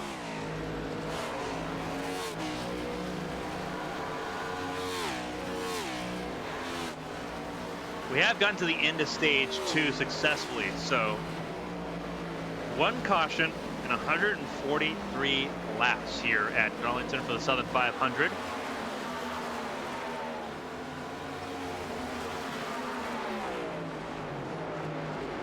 Let's go ahead and do something pretty fun here. Let's go ahead and let's crank it up here in Darlington and get the full ambiance sound.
Welcome back, everyone, to the HTL Southern 500. We are on lap 60 of 228. Hope everyone enjoyed the sights and sounds around this 1.36-mile racetrack.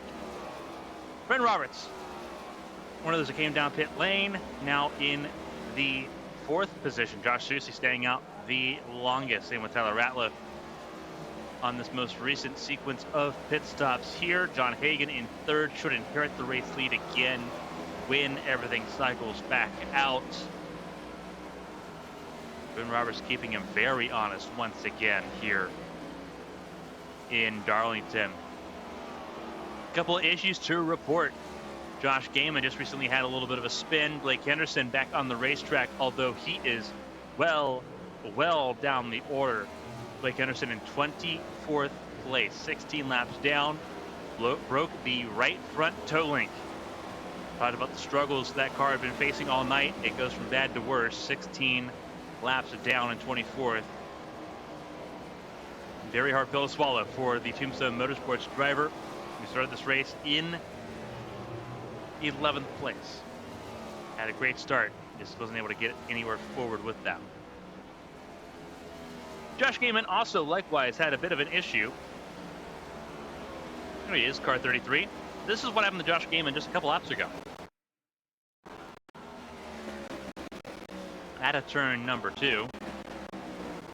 Try saving it, try saving it, try saving it. Almost caused a caution there. Very fortunate that that wasn't the case. Did not cross over that white line. So we got to stay green. Josh Gaiman not doing the hottest either in 12th place. The pole sitter has had a couple of big issues, that being the most recent one. And now looking at John Hagan in his rearview mirror.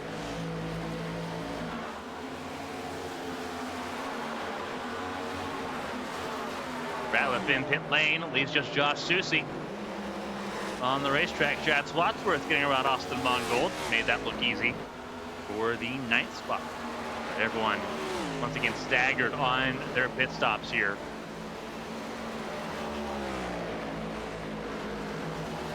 .64 laps to go. Everyone's got another pit stop to make from here.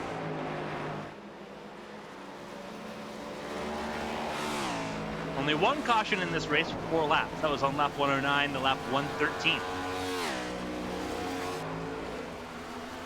And Gaiman's had another issue. And still no caution, but another issue for the 33. And this is at a turn number 4. Very fortunate a caution didn't come out there. Car broken, couldn't get it rolling again. And that would be the day done for Josh Gaiman.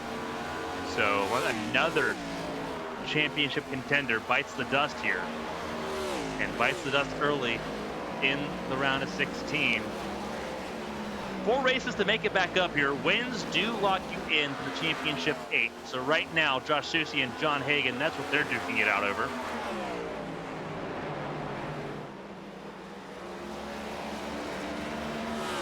For a lot of drivers looking on now to Watkins Glen, and then looking on after that to Las Vegas and Talladega. And if you see any Hail Marys to Talladega, it may have to rely on Fontana to really determine the championship 8. John Hagan now the race leader once again. Susie in the pit lane. See him? Leaving exit lane right now. He will avoid going a lap down, I do believe. Looking at this correctly. Great job by Josh Susie to balance things out there, and stays ahead of Tyler Ratliff as well.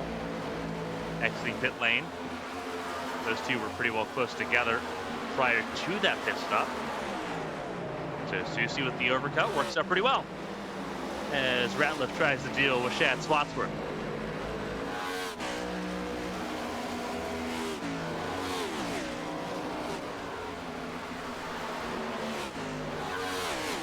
Nine cars, though, on the lead lap is a very dangerous thing. Davis Miller Jr. just the first car a lap down, just behind Jeremy Braille, who is 2 laps down right now.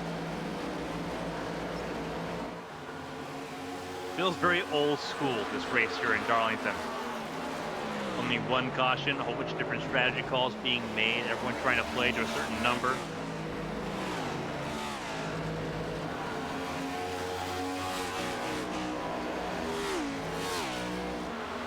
Pretty sensational, all things put together. Less than 60 laps to go here in Darlington. As I mentioned before, everyone's got a pit stop left to go, including Josh Susie, who just came down pit lane a couple laps ago. Cannot go 60 laps here on a single tank of fuel. So he would love to try. So we're still a ways away right now from seeing how this all really stacks out at the end of this race.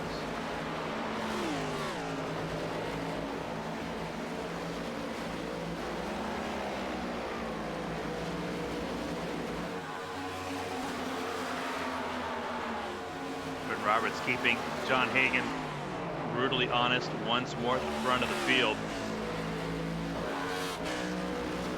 Less than 3/10. It has been pretty incredible to see. Obviously, we know how good Bryn Roberts is behind the wheel of any car, whether it's an open wheel car like the ABN Champ Car machines or in a stock car like an RX here or here in HTL.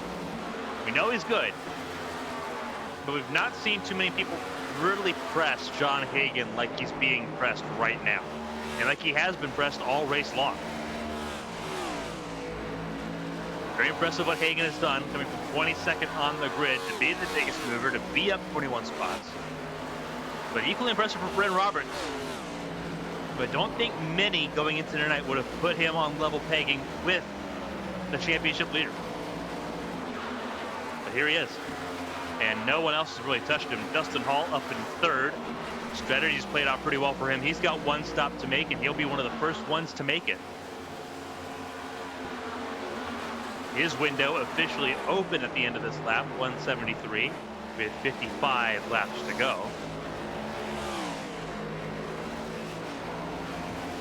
And he's got some real estate. He's got some wiggle room until he gets to Hunter Peach and Zach Merritt.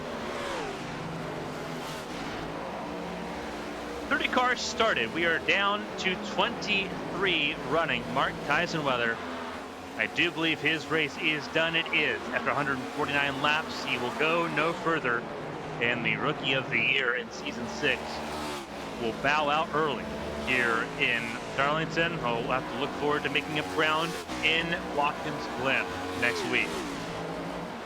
Henderson, 23rd, last car running. He will jump ahead of Josh Gaiman, who has retired from this race, which will give us 22 cars running in this race. Points matter if you're not in contention for a race win. Championship 8, there's 5 different races. At most, 5 different drivers have a chance to lock themselves in to that championship round.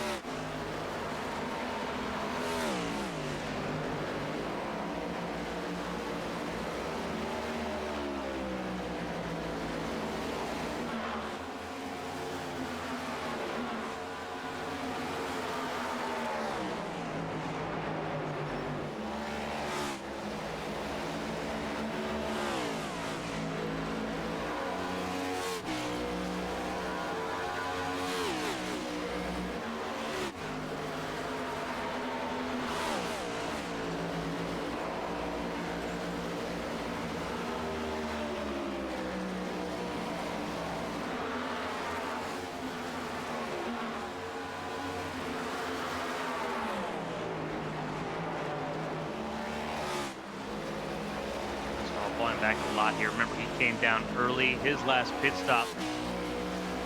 Pull that back up on the ticker. Or on the tower, excuse me. Came down pit lane 38 laps ago. So it's been a little bit for him.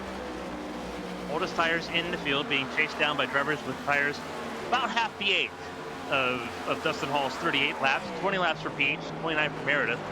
So Meredith feeling it a little bit as well. Susie on 11 laps.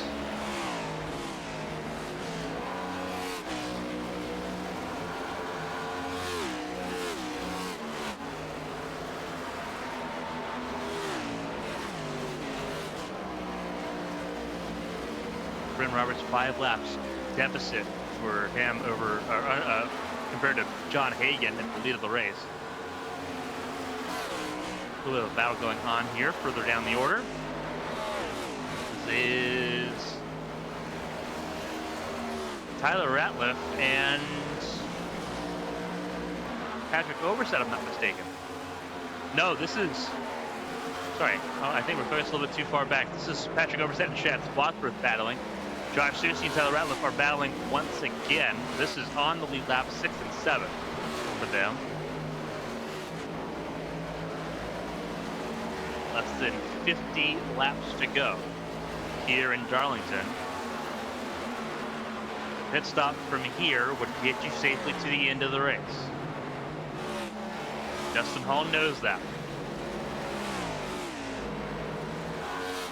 Hall just got passed by Peach. Still got a little bit of spacing, separation between himself and Zach Meredith.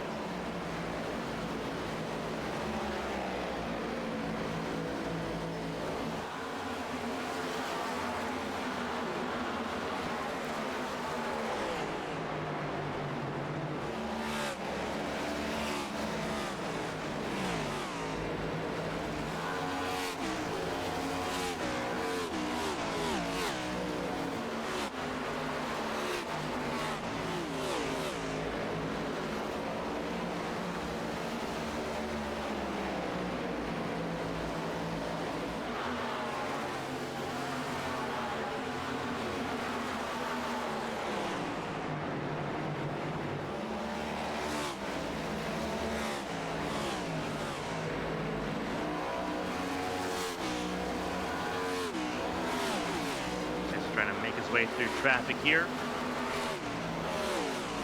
That car in the wall, that's Sawyer that ended up in the fence. And trouble for Josh Arnold. Just popped up on the screen here. Let's take a look at what happened to Josh Arnold here. This is the 2. Oh, I guess. Ooh, that hit there for Arnold on the inside wall. So another playoff driver with some big time problems.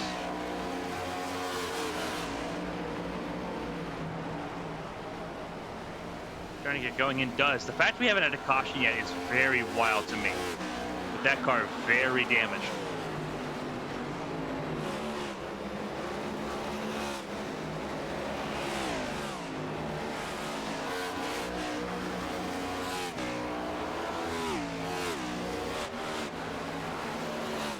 Roberts beginning to really fall off here. I've had John Hagan down to about 5 seconds the gap.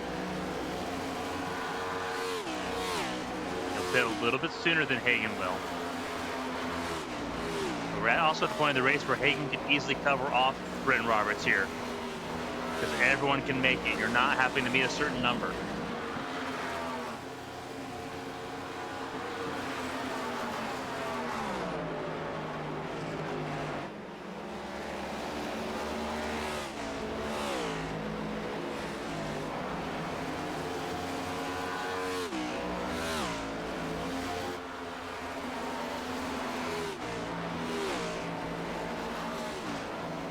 Passed by Ratliff and by Susie. Now the last car on the lead lap in 6th.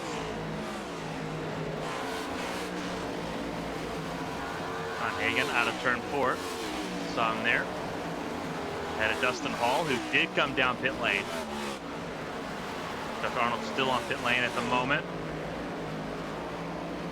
Dustin Hall in the 12th spot. Just got one of those laps back. Now only 1 lap down. Get that extra lap back when everyone else makes their pit stops. So Dustin Hall's one of those that are good to go. Patrick Overstad also down pit lane, looking to be good to go from here.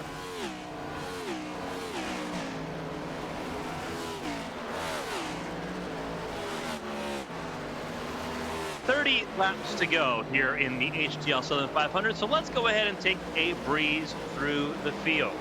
John Hagan, biggest mover of the race, that has been undisputed since the second stage, 22nd on the grid. Wrecked in qualifying.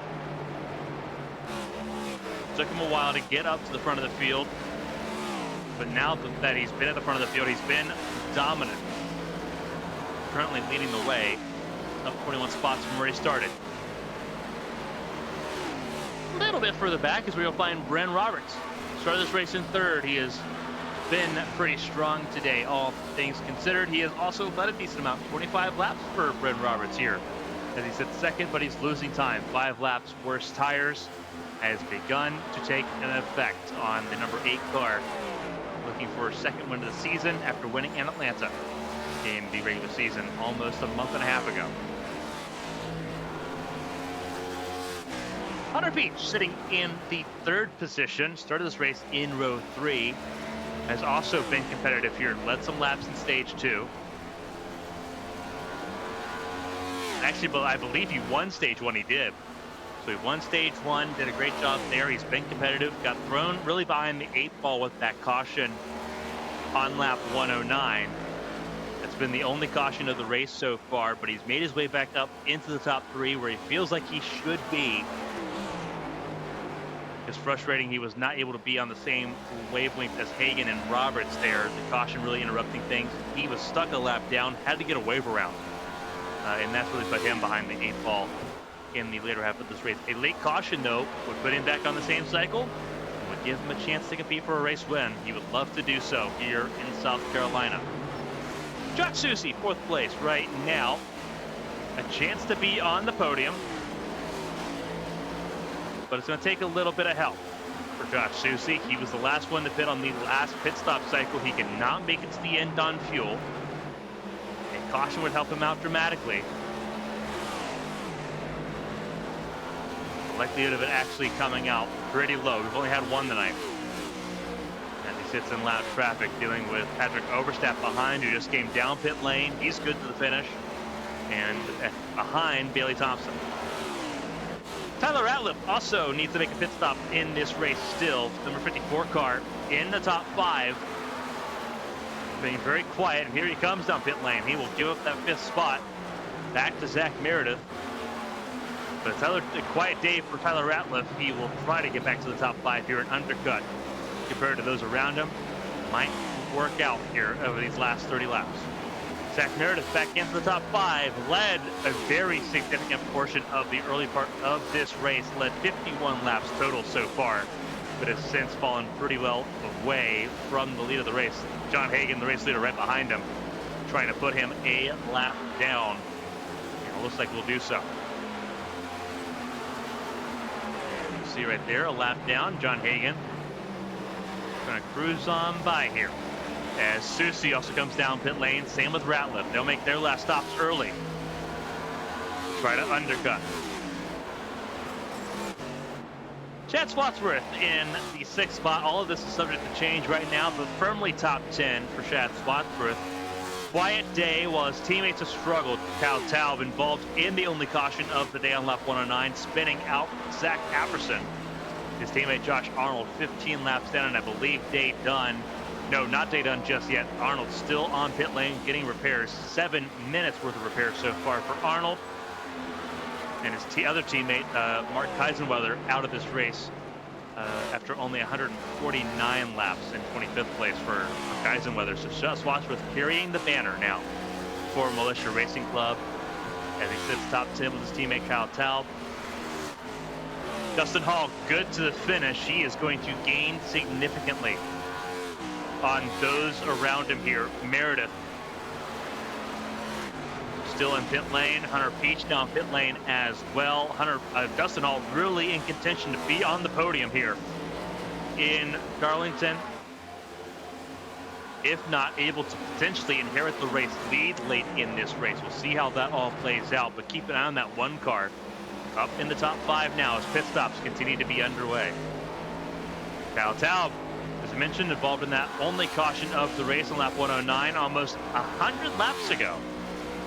Made his way back up into 6th place, but has been very distant, very quiet otherwise. Looking for a strong day before we head to Watkins Glen next week, and so far he's found it so far in the top 5. Not expected to stay there with pit stops ongoing. But a strong top 10 effort if he can hold on to things here tonight. Jerry Braille had a couple of issues earlier on. Things have stabilized for the team sideswipe driver. 7th place, started this race on row 7. And again, he's someone that if he can sneak away a top 10 as a fringe playoff driver, day done and dusted for Braille. No playoff points going into this, so he is at the very bottom of the order. So this will really help him out, especially in a day that's really hurt playoff drivers that were ahead of him. Patrick Oberstadt also good to the end. Did not manage to get around Meredith or Ratliff. And I'm getting a report, Josh Susie in pit lane for over 2 minutes. Oh no, Josh Susie's day going from bad to worse. That's really bad. Not sure if we can find what's happened to Josh Susie here. See if I can find something here.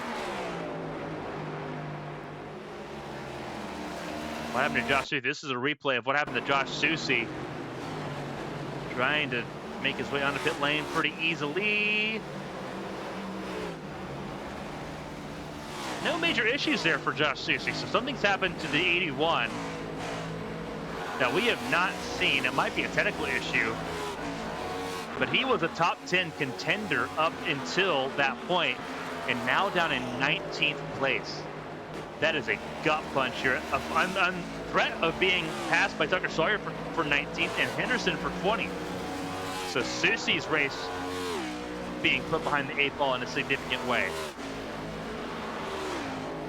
Meredith, fastest lap of the race, 29.08.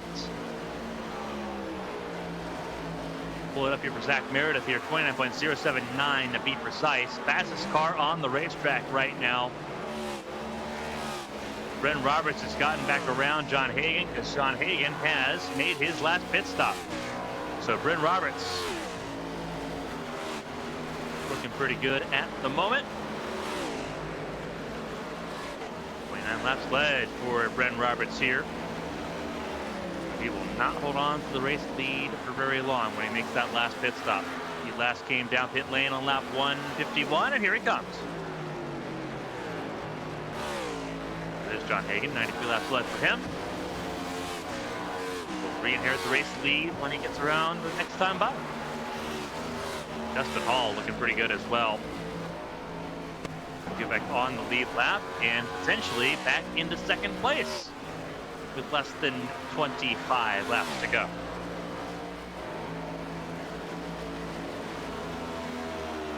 Two laps led for Dustin Hall as well, all of it under pit stop sequence. Hunter Pete's personal best, 29.03. Zach Meredith will pull up his lap time again, 29.011. Blistering lap times for Zach Meredith. John Hagan not setting those lap times at all. Very impressive for Zach Meredith there. As Bailey Thompson comes down pit lane in front of Meredith. Meredith lapped by Hagan. He's still a lap down here, but the first car a lap down as things sit. Battle here between Slotsworth and I believe David Snow Jr. Yes, this is a battle for 9th place. And Slotsworth getting around the 31. Maybe. That's Bryn Roberts up the head. And Slotsworth does get around. So Slotsworth up to 9th. Ahead of Davis Mill Jr.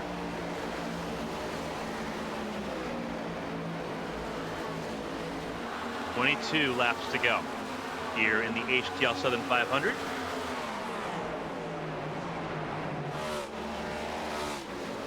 Otherwise outstanding. Braille in the top 5 at the moment. We'll lose a spot here to Tyler Ratliff, excuse me, as they both go a lap down to John Hagan.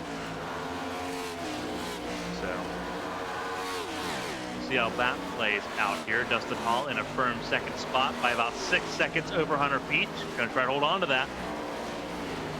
4 cars on the lead lap. It has been an absolute thumping by John Hagan. Once we got that caution, it pretty well set sail for this race for the 97. And eliminated a lot more of the guesswork because he was not expected to be firmly in this position until later in the stage. Had it gone green all the way.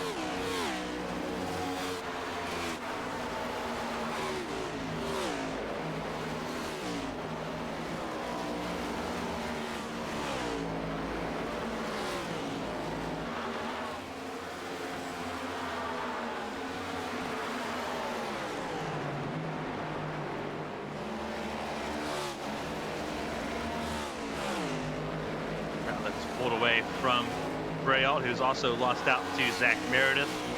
Braille on older tires, I do believe. Yeah, lap 160. So very old tires for Jeremy Braille.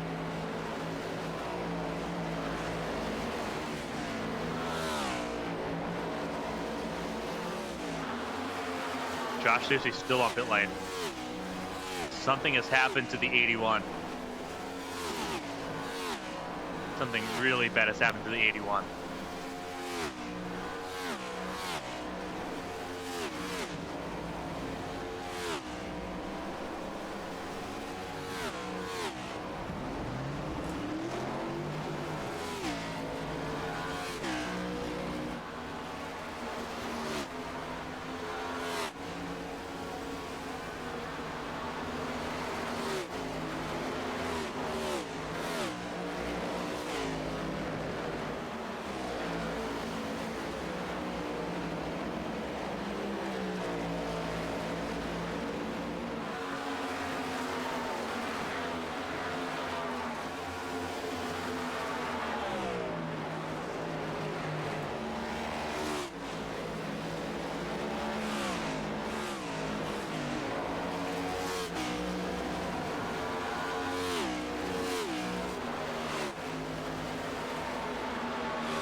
Investigating to see what was going on there with Josh Susie. Not really getting an answer here, but he was back out on the racetrack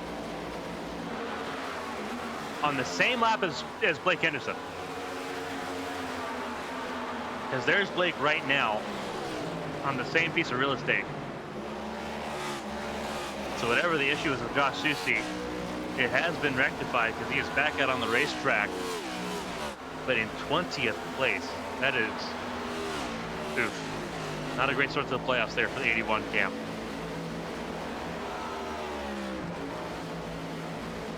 $15 laps to go. It is Hagan, Hall, and Keach as they lead the way here. Scenic look here at the racetrack here.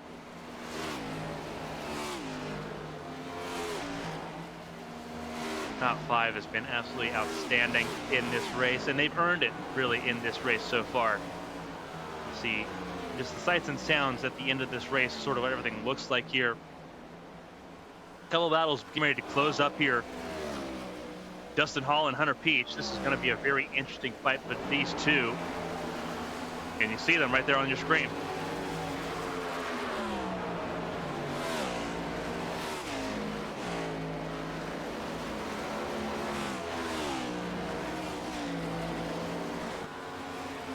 Peach a little bit in the wall.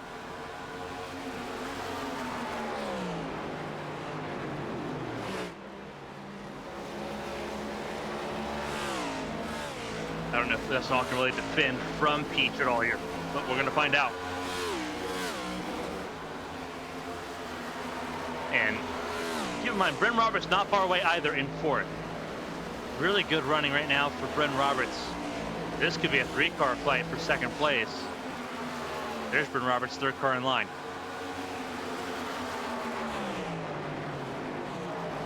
I don't think Dustin can really do anything to hold off Hunter Beach, though. I think this is pretty well settled. Especially when that happens. So sketchy. And they're still side by side, and here comes Bren. Roberts to 3rd.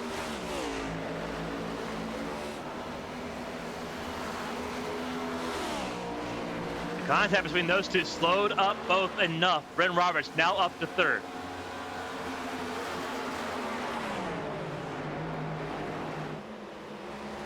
Duking it out here, side by side.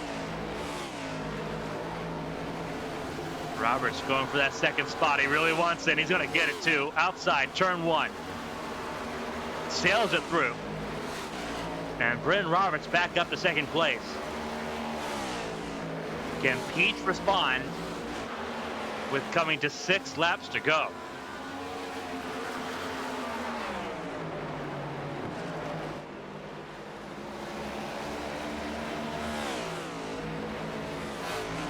That is the giant question right now in the wavelength.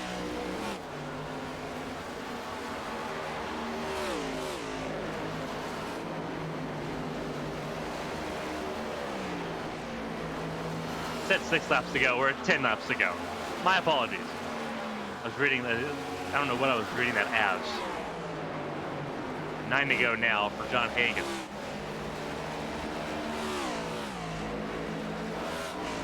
Seems like Bryn Roberts, now he's gotten around, he's got a little more clean air. He is gone.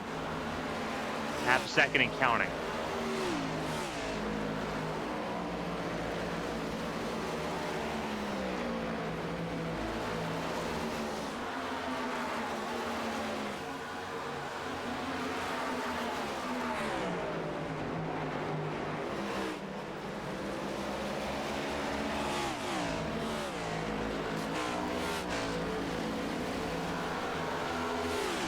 Not trying to fight, or sorry, it's Tucker Sawyer trying not to fight. The leaders 2 up full hard here at the end of this race. 9 laps to go. Nowadays it is 7 laps to go now. I'm all over the place. It's been a long race, and it's been a race that's been non-stop outside of that one caution on lap 109. All over the place here. Bryn Roberts, very much not the case. Opened up over a second. Hunter Peach has nothing for the 8th. So Bryn Roberts, his rightful place right now on the podium. But it is so distant to John Hagan, who had that caution come out at the right time and never looked back. A little bit of a battle here going on between Meredith and Tyler Ratliff. 54 versus 17, 2 similarly colored cars. One for NFG Motorsports with Ratliff and one for Santiago Racing. 17th.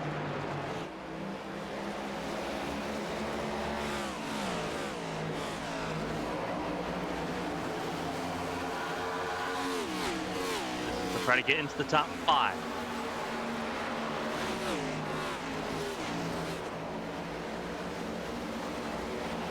You know, here this is very entertaining battle right now. We'll see how this plays out. Meredith looking to the inside.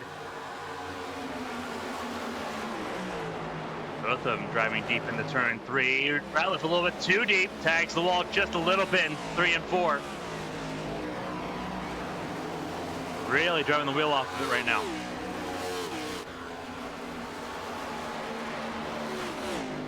Outstanding stuff in this battle for the top 5. Didn't expect Meredith to be here tonight. He is. That's why we have 2 17 cars with Meredith and Clavitt.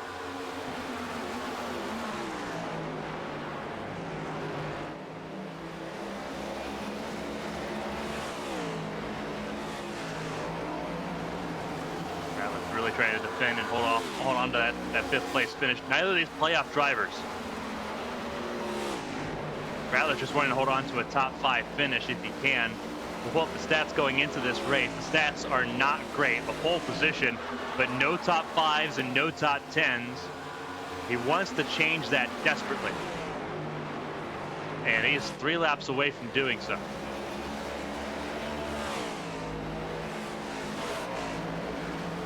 It's been a very long season for Ratliff, and he is so tantalizingly close to getting where he wants to be.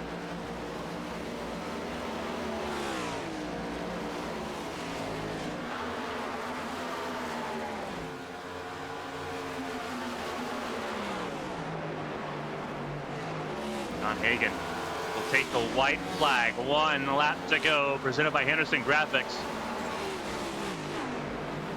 He has been efficient and effective all race long.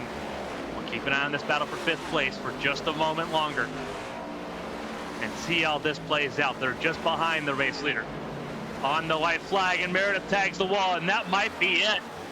Ratliff might get his first top 5 in his HTL Cup Series career, but it's all eyes on the championship leader. John Hagen wins the Southern 500 and kicks off the playoffs by going straight to the championship 8. Ratliff gets his top 5. His first career top 5 in that contest. Bren Roberts finishes second place, and Hunter Peach will walk around to finish third here in Darlington. Dustin Hall ends up in fourth. On the lead lap, one of 4 cars to do so. And what was a very frantic and non-stop race here in Darlington. But it is all about John Hagen at the start-finish line. A race winner here in Atlanta, or here in Darlington, excuse me.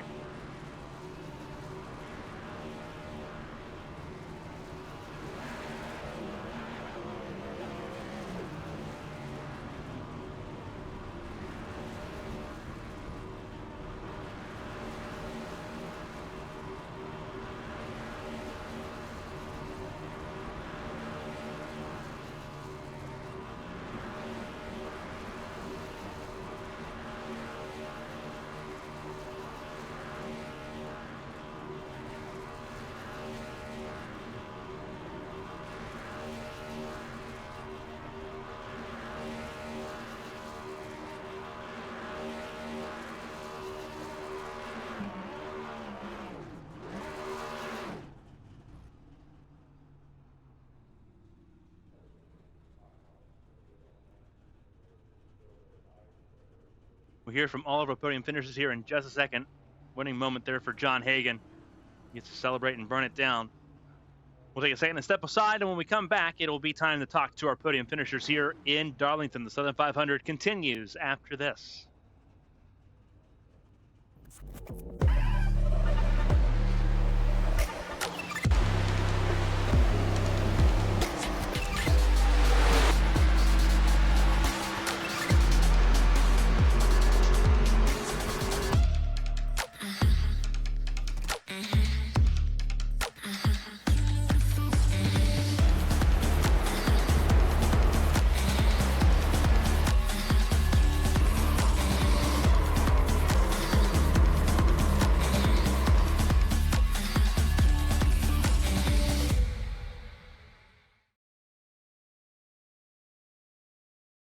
Welcome back, everyone, to the HTL Southern 500.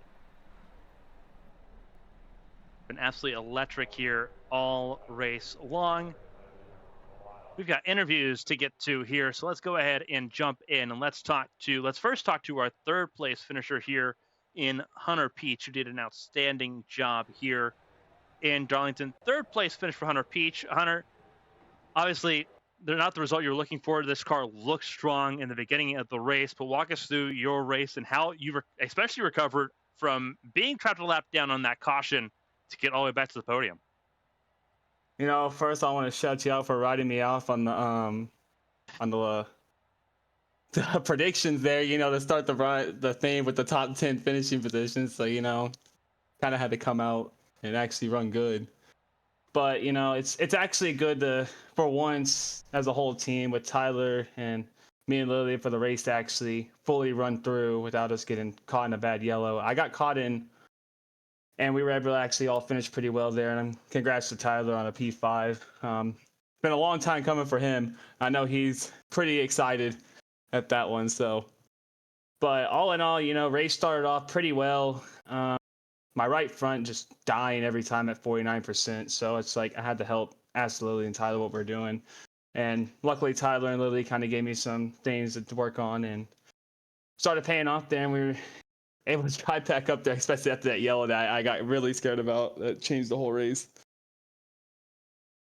With this 20 car, obviously the car looked strong all race long. We kind of covered it. The 20 car started off really good in this race.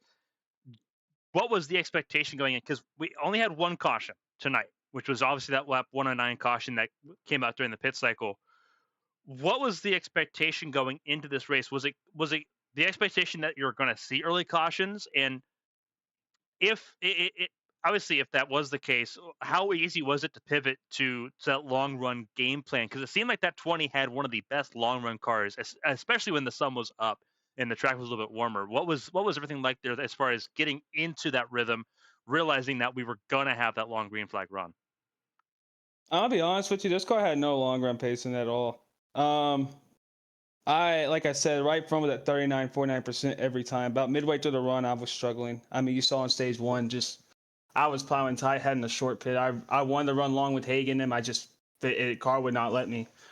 But no, all in all, the goal obviously want to win the Southern 500. I've been close here the last 2 seasons, and to be on podium and 2 of the last 3, and be in position to win them. You know, it sucks to finish close again, but the goal was obviously it's a good track. Let's just go out there, win the stages if we can, get good points, come in 16th in the playoff standings, so we're pretty far down, and just maximize points. And luckily, we did that, and everybody else kind of had issues, so we should be pretty good in the point standings as I see it.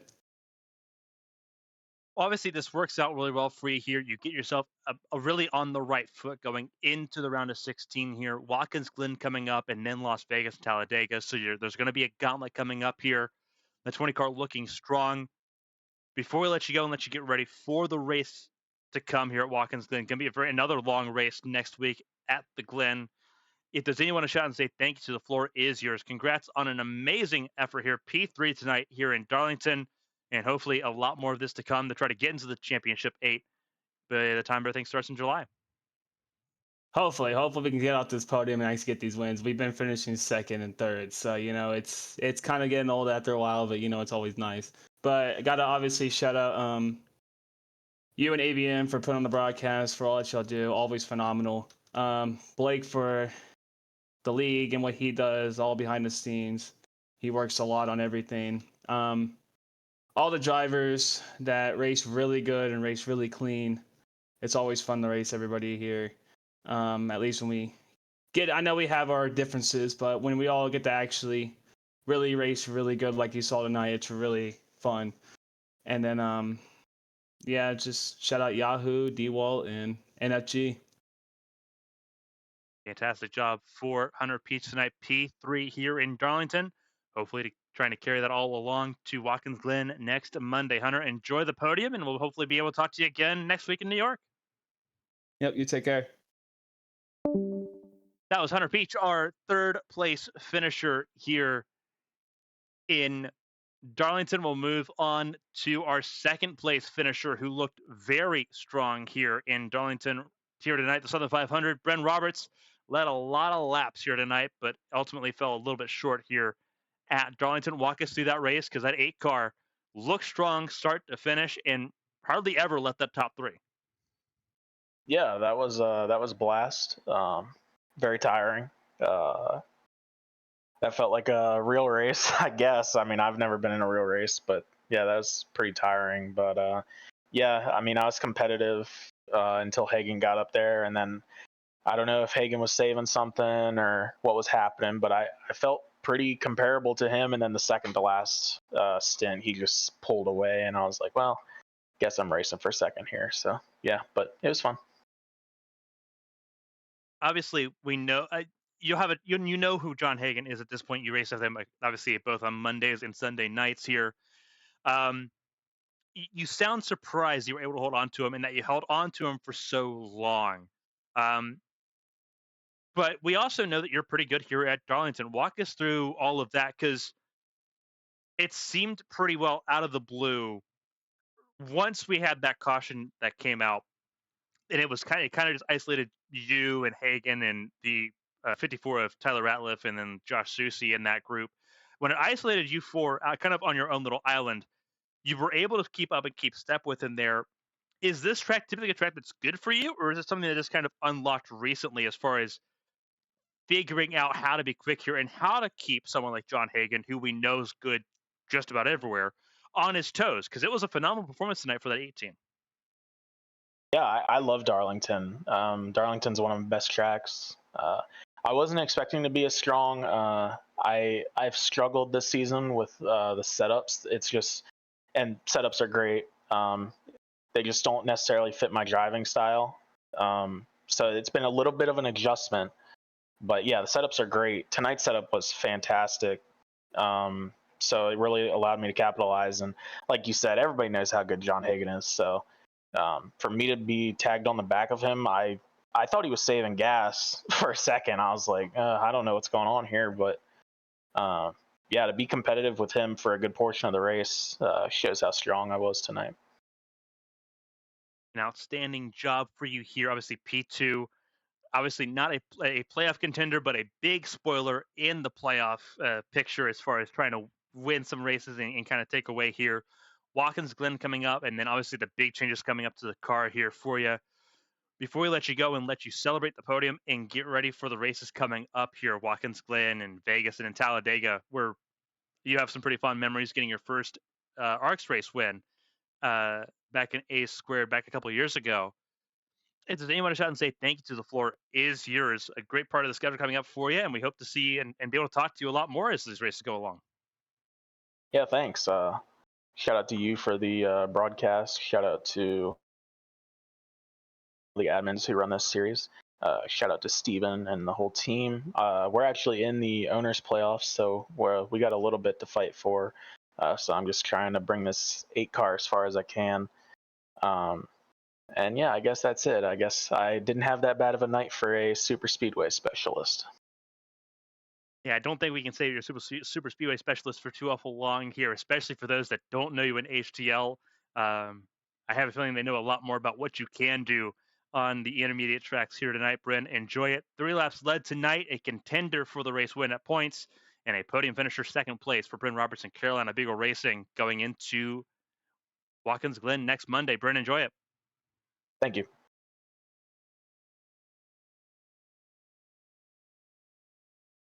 And that was Bryn Roberts, our second place finisher tonight. 30 laps led for him.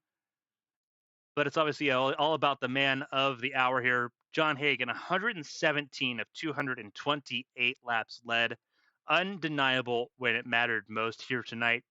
And we'll talk to him coming up here in just a moment.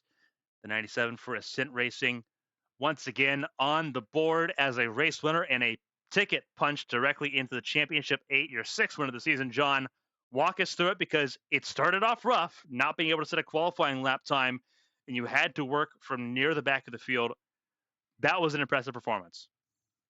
Yeah, I got happy on the gas in my qualifying lap, and I told myself and I told my team, yeah, don't hit the wall, set a lap, and you'll be all right. And you know what I did? I hit the wall, but it was all good. I played my cards right. I waited. I knew a lot of people were struggling with rotation, too much rotation from the rear off both ends of the track.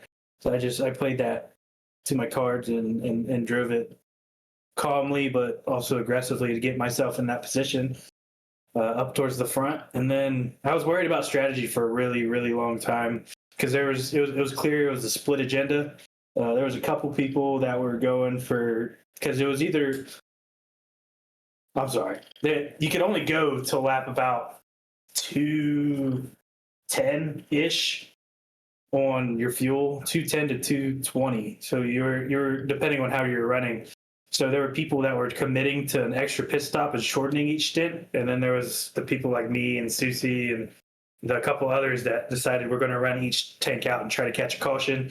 And it worked out that way. And I mean, we had the track position already from running up, and then the cherry on top was everybody else got trapped a lap down. So from there, it was almost the same thing again. It was that final stage. We were 10 laps short on fuel, so I decided I was going to shorten it up and take 2 at the end and put myself in the best position. Obviously, for you, this is obviously a big part of the deal, being in the Championship 8, obviously being locked in already here. Now it's about trying to break some records here while you've got the cushion. You got 4 races here where you could start and park if you wanted to, but knowing that you're 1 away from tying the most wins in a single season record that was set by Susie in season 4, and 2 wins breaks it. Watkins Glen coming up, is that a track where you're looking to possibly try to get that, or are you looking at a place like Las Vegas with this new refresh that's coming out, the new tires coming out with the next gen, that might shake things up and make things even more convenient for you? The only track that I'm not a for sure contender in my opinion in, and I don't want to toot my own horn, but Talladega is the only wild card that I don't think that I can't control all the factors of being in contention for a win. So I'm going for breaking that record. That's for sure. Just prepare and get ready, like especially Las Vegas, because we got 2.5 miles in that championship 8. So Las Vegas is going to be a good, I guess, notebook race for me. But I mean, I feel pretty good at every single track coming up. So, yeah. Well, it's 6th race win of the season, and it's 7th race win of your HTL Cup Series career. This time, your first being on a major crown jewel. First the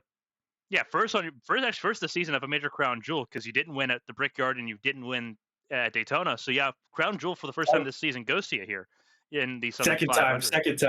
Second time. I won Charlotte. Oh, that's right, you did win Charlotte. It's a race I was not around for. We weren't here for Charlotte. That's fair. So you got 2 of the 4, which is obviously a fantastic job there for you here. Before we let you go and let you celebrate with your team, Ascent Racing did a great job tonight as well. But I do want to shout and say thank you to the floor is yours. Take it away, John. Congratulations. You mentioned them, Ascent Racing. Shout out to them for putting me in this car and giving me the opportunity to race week in, week out. Shout out Team Conti and the perfection of the setups that they bring to this league week in, week out. I couldn't ask for anything more in a league racing setup, especially with the one tonight where there was multiple ways to drive the car, so it was perfect. Shout out my beautiful girlfriend for allowing me and supporting me to do these races. Shout out my family back home, Grandpa Jesse, I know you're probably still watching, and everybody else who watched. So shout out to y'all. Shout out to, I don't know if I shouted them out already, HTL for throwing on this league, and shout out to you, Carmen, and the rest of the ABN crew for putting on the broadcast. Fantastic, John, for John Hagen. 6th race win of the season for him and Ascent Racing in the 97 team, going into Watkins Glen next Monday, trying to tie the single season record for wins in a single season, set by Josh Susie 2 seasons ago. John, enjoy the race win, and we'll be surely talking to you again a lot more here as the rest of the season progresses. 7 races to go. Thank you. That was John Hagen, your race winner here in the HTL Southern 500. Absolutely outstanding. So let's go ahead and go over the full running order of this race. John Hagen from 22nd to 1st, your biggest mover of the race. Dustin Hall did a great job from 21st to 4th. But it's about John Hagen, Bren Roberts, and Hunter Peach. Those were your podium finishers here tonight. Hunter Peach, a great effort here for him. We'll talk about the points in just a moment. Tyler Ratliff in 5th behind Dustin Hall. Zach Meredith did a great job in 6th place ahead of Patrick Oberstadt. Chad Swatsworth, David Spiel Jr., and Kyle Taub rounded out the top 10 here at the HTL Southern 500. Just aside the top 10, Dean Clavitt and Jeremy Braille rounded out your top 12. And looking further down the order, a lot of interesting names here. Lily Sharp, who was not a contender at any point, struggled, went a lap down super early within the first 30 laps of this race, ends up in 13th place because everyone fell apart so bad at the end of the race. It turns out being a net positive for the 19 crew for NFG Motorsports to turn things around heading into a track Sharp should be strong at in Watkins Glen next Monday. Austin Mongold in 14th place, then Bailey Thompson in 15th after starting this race in 7th, struggled early, never fully recovered in that 27 car. Eli Sasek in 16th, Zach Apperson in 17th, then it's Dale Markowski, Tucker Sawyer, and Josh Susie, who we saw off camera. Someone reported the incident with Josh Susie, a little bit of contact with somebody. I don't remember who it was that he had contact with, but ended up tagging the wall and breaking the left rear side of his car on the inside wall on the front straightaway. Took all those repairs, but his postseason starts off on a sour note, 20th place after starting 19th and getting all the way up to the top 3, all for nothing here tonight. He'll have to try to regroup for Watkins Glen next Monday. Blake Henderson struggled early, qualified 11th, and never cracked the top 10. Hit the wall repeatedly, broke the toe link, took a 7-minute repair, ends up 21st, but he's not the worst playoff driver tonight here in Darlington. Richard Odie in 22nd. He stayed out of the way, ultimately ended up being the last car to finish this race. Josh Arnold in 23rd. Josh Gaiman, your pole sitter, lost the lead on the opening lap, never got it back. And Josh Gaiman, after wrecking in stage 3, parked it, ended up 24th place. He'll have to look to Watkins Glen as well. A lot of road course ringers coming up, and they'll have a fun day. 76 laps next week. 6 more cars, all of them retirements. Mark Kaisenweather, your rookie of the year, wrecks out early, just after the end of the second stage on lap 149. He parks his car. 25th place will be where he ends up staying. Steven Oberstadt was not expecting to race tonight. Ross Baxter couldn't make it, so he steps in as the team owner for Carolina Beagle Racing.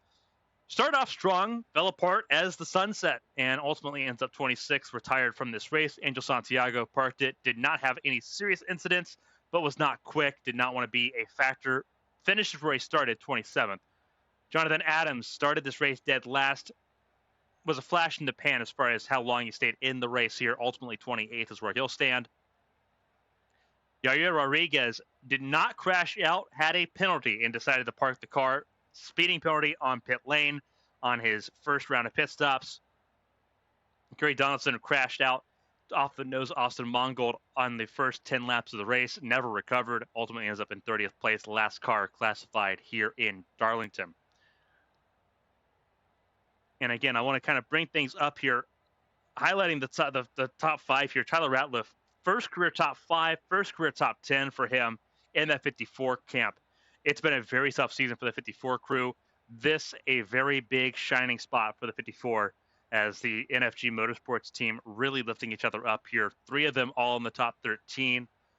Just overall a great run for them. Congratulations to Tyler Ratliff as well. Wanted to shout that out because it's hard to do here at HTL. Very hard to do. As someone that's struggled to do that, struggled just to break forward in this as a driver, big props to him for keeping his nose and head down and really pushing forward with that. Hopefully more to come from the 54 camp as this season progresses here over the last 7 races coming up. John Hagan locks into the Championship 8. He has to start the next 4 races at least. We heard from Hagan. He wants to set the new record for most wins in a single season. He's got 7 more races to kind of do that. But he starts off the postseason strong with a race win here at the Southern 500. Hunter Peach moves to 2nd in the points, 25 above the cut line. We don't have a graphic for the screen. I'm just kind of reading this off the raw spreadsheet. Chad Swatsworth up to 3rd. Josh Susie in 4th, still safely in the top 8, but cannot have another night like tonight. Mark Kaisenweather, likewise, cannot have another night like tonight. Eli Sasek, also in the top 6. Davis Mill Jr.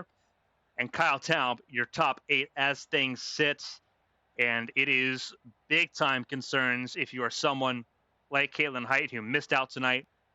Tucker Sawyer, who's going to have a good chance next week at Watkins Glen. Obviously, the ABN Champ Car winner of multiple road course races a season. That's his bread and butter. He's got one more chance to do that. Remember, it is win and you're in. So if a road course ace wins next week at Watkins Glen, they are in the Championship 8. They will fight for a championship in July. Blake Henderson, bad start to his postseason as well. Bailey Thompson, not expected to make it to the Championship 8, but sits 13th. Not a bad effort. And Lily Pelletier Sharp could also make a run at the Championship 8 at Watkins Glen. A winner on a road course in HTL back in Daytona a couple seasons ago. Don't count the 19 car out.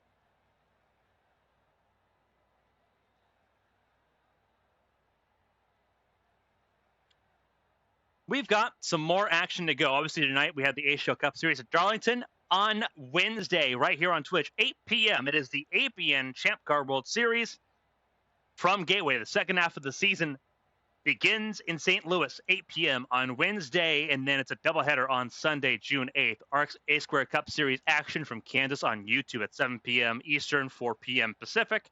And then the Winslow Cup Series back for 1 week before going back off for next week Build Week, iRacing Season 3 build coming out after HTL Cup Series racing at Pocono. That's right here on Twitch at 7:45 Eastern, 4:45 Pacific. All of that here on ABM. A huge shout out to Team Conti, who provided the setup for tonight's race. One singular caution. 224 green flag laps out of 228 total ran. Fantastic racing. One of the best races of the season, bar none. It's John Hagen out ahead, race winner, and in the championship 8 already with 4 races to go in the round. Scan that QR code or visit their website, teamconti.gg. A lot of stuff coming out, a lot of changes coming out to the stock car format. The Cup Series cars, Xfinity, trucks, ARCA, and the new Gen 4 coming out next Wednesday. They've got you covered. And then, as always, we have the upcoming races. Watkins Glen, June 9th, June 16th. It is Las Vegas after the build. A big wild card. 2 of them coming up here, Las Vegas and Talladega. And then Fontana to end out the month of June. It's going to be a lot of fun here on ABN as we go through ABN on Mondays. HTL Cup Series action continues. And then July, the final round, the Championship 8 begins with Atlanta. All of it's very exciting. We can't wait for any of it. Thank you so much for joining us here this evening for all the racing here for the HTL Southern 500. On behalf of HTL, the HTL Cup Series, and Team Conti, and everyone here at ABN Studios, I'm Carmen Sienna.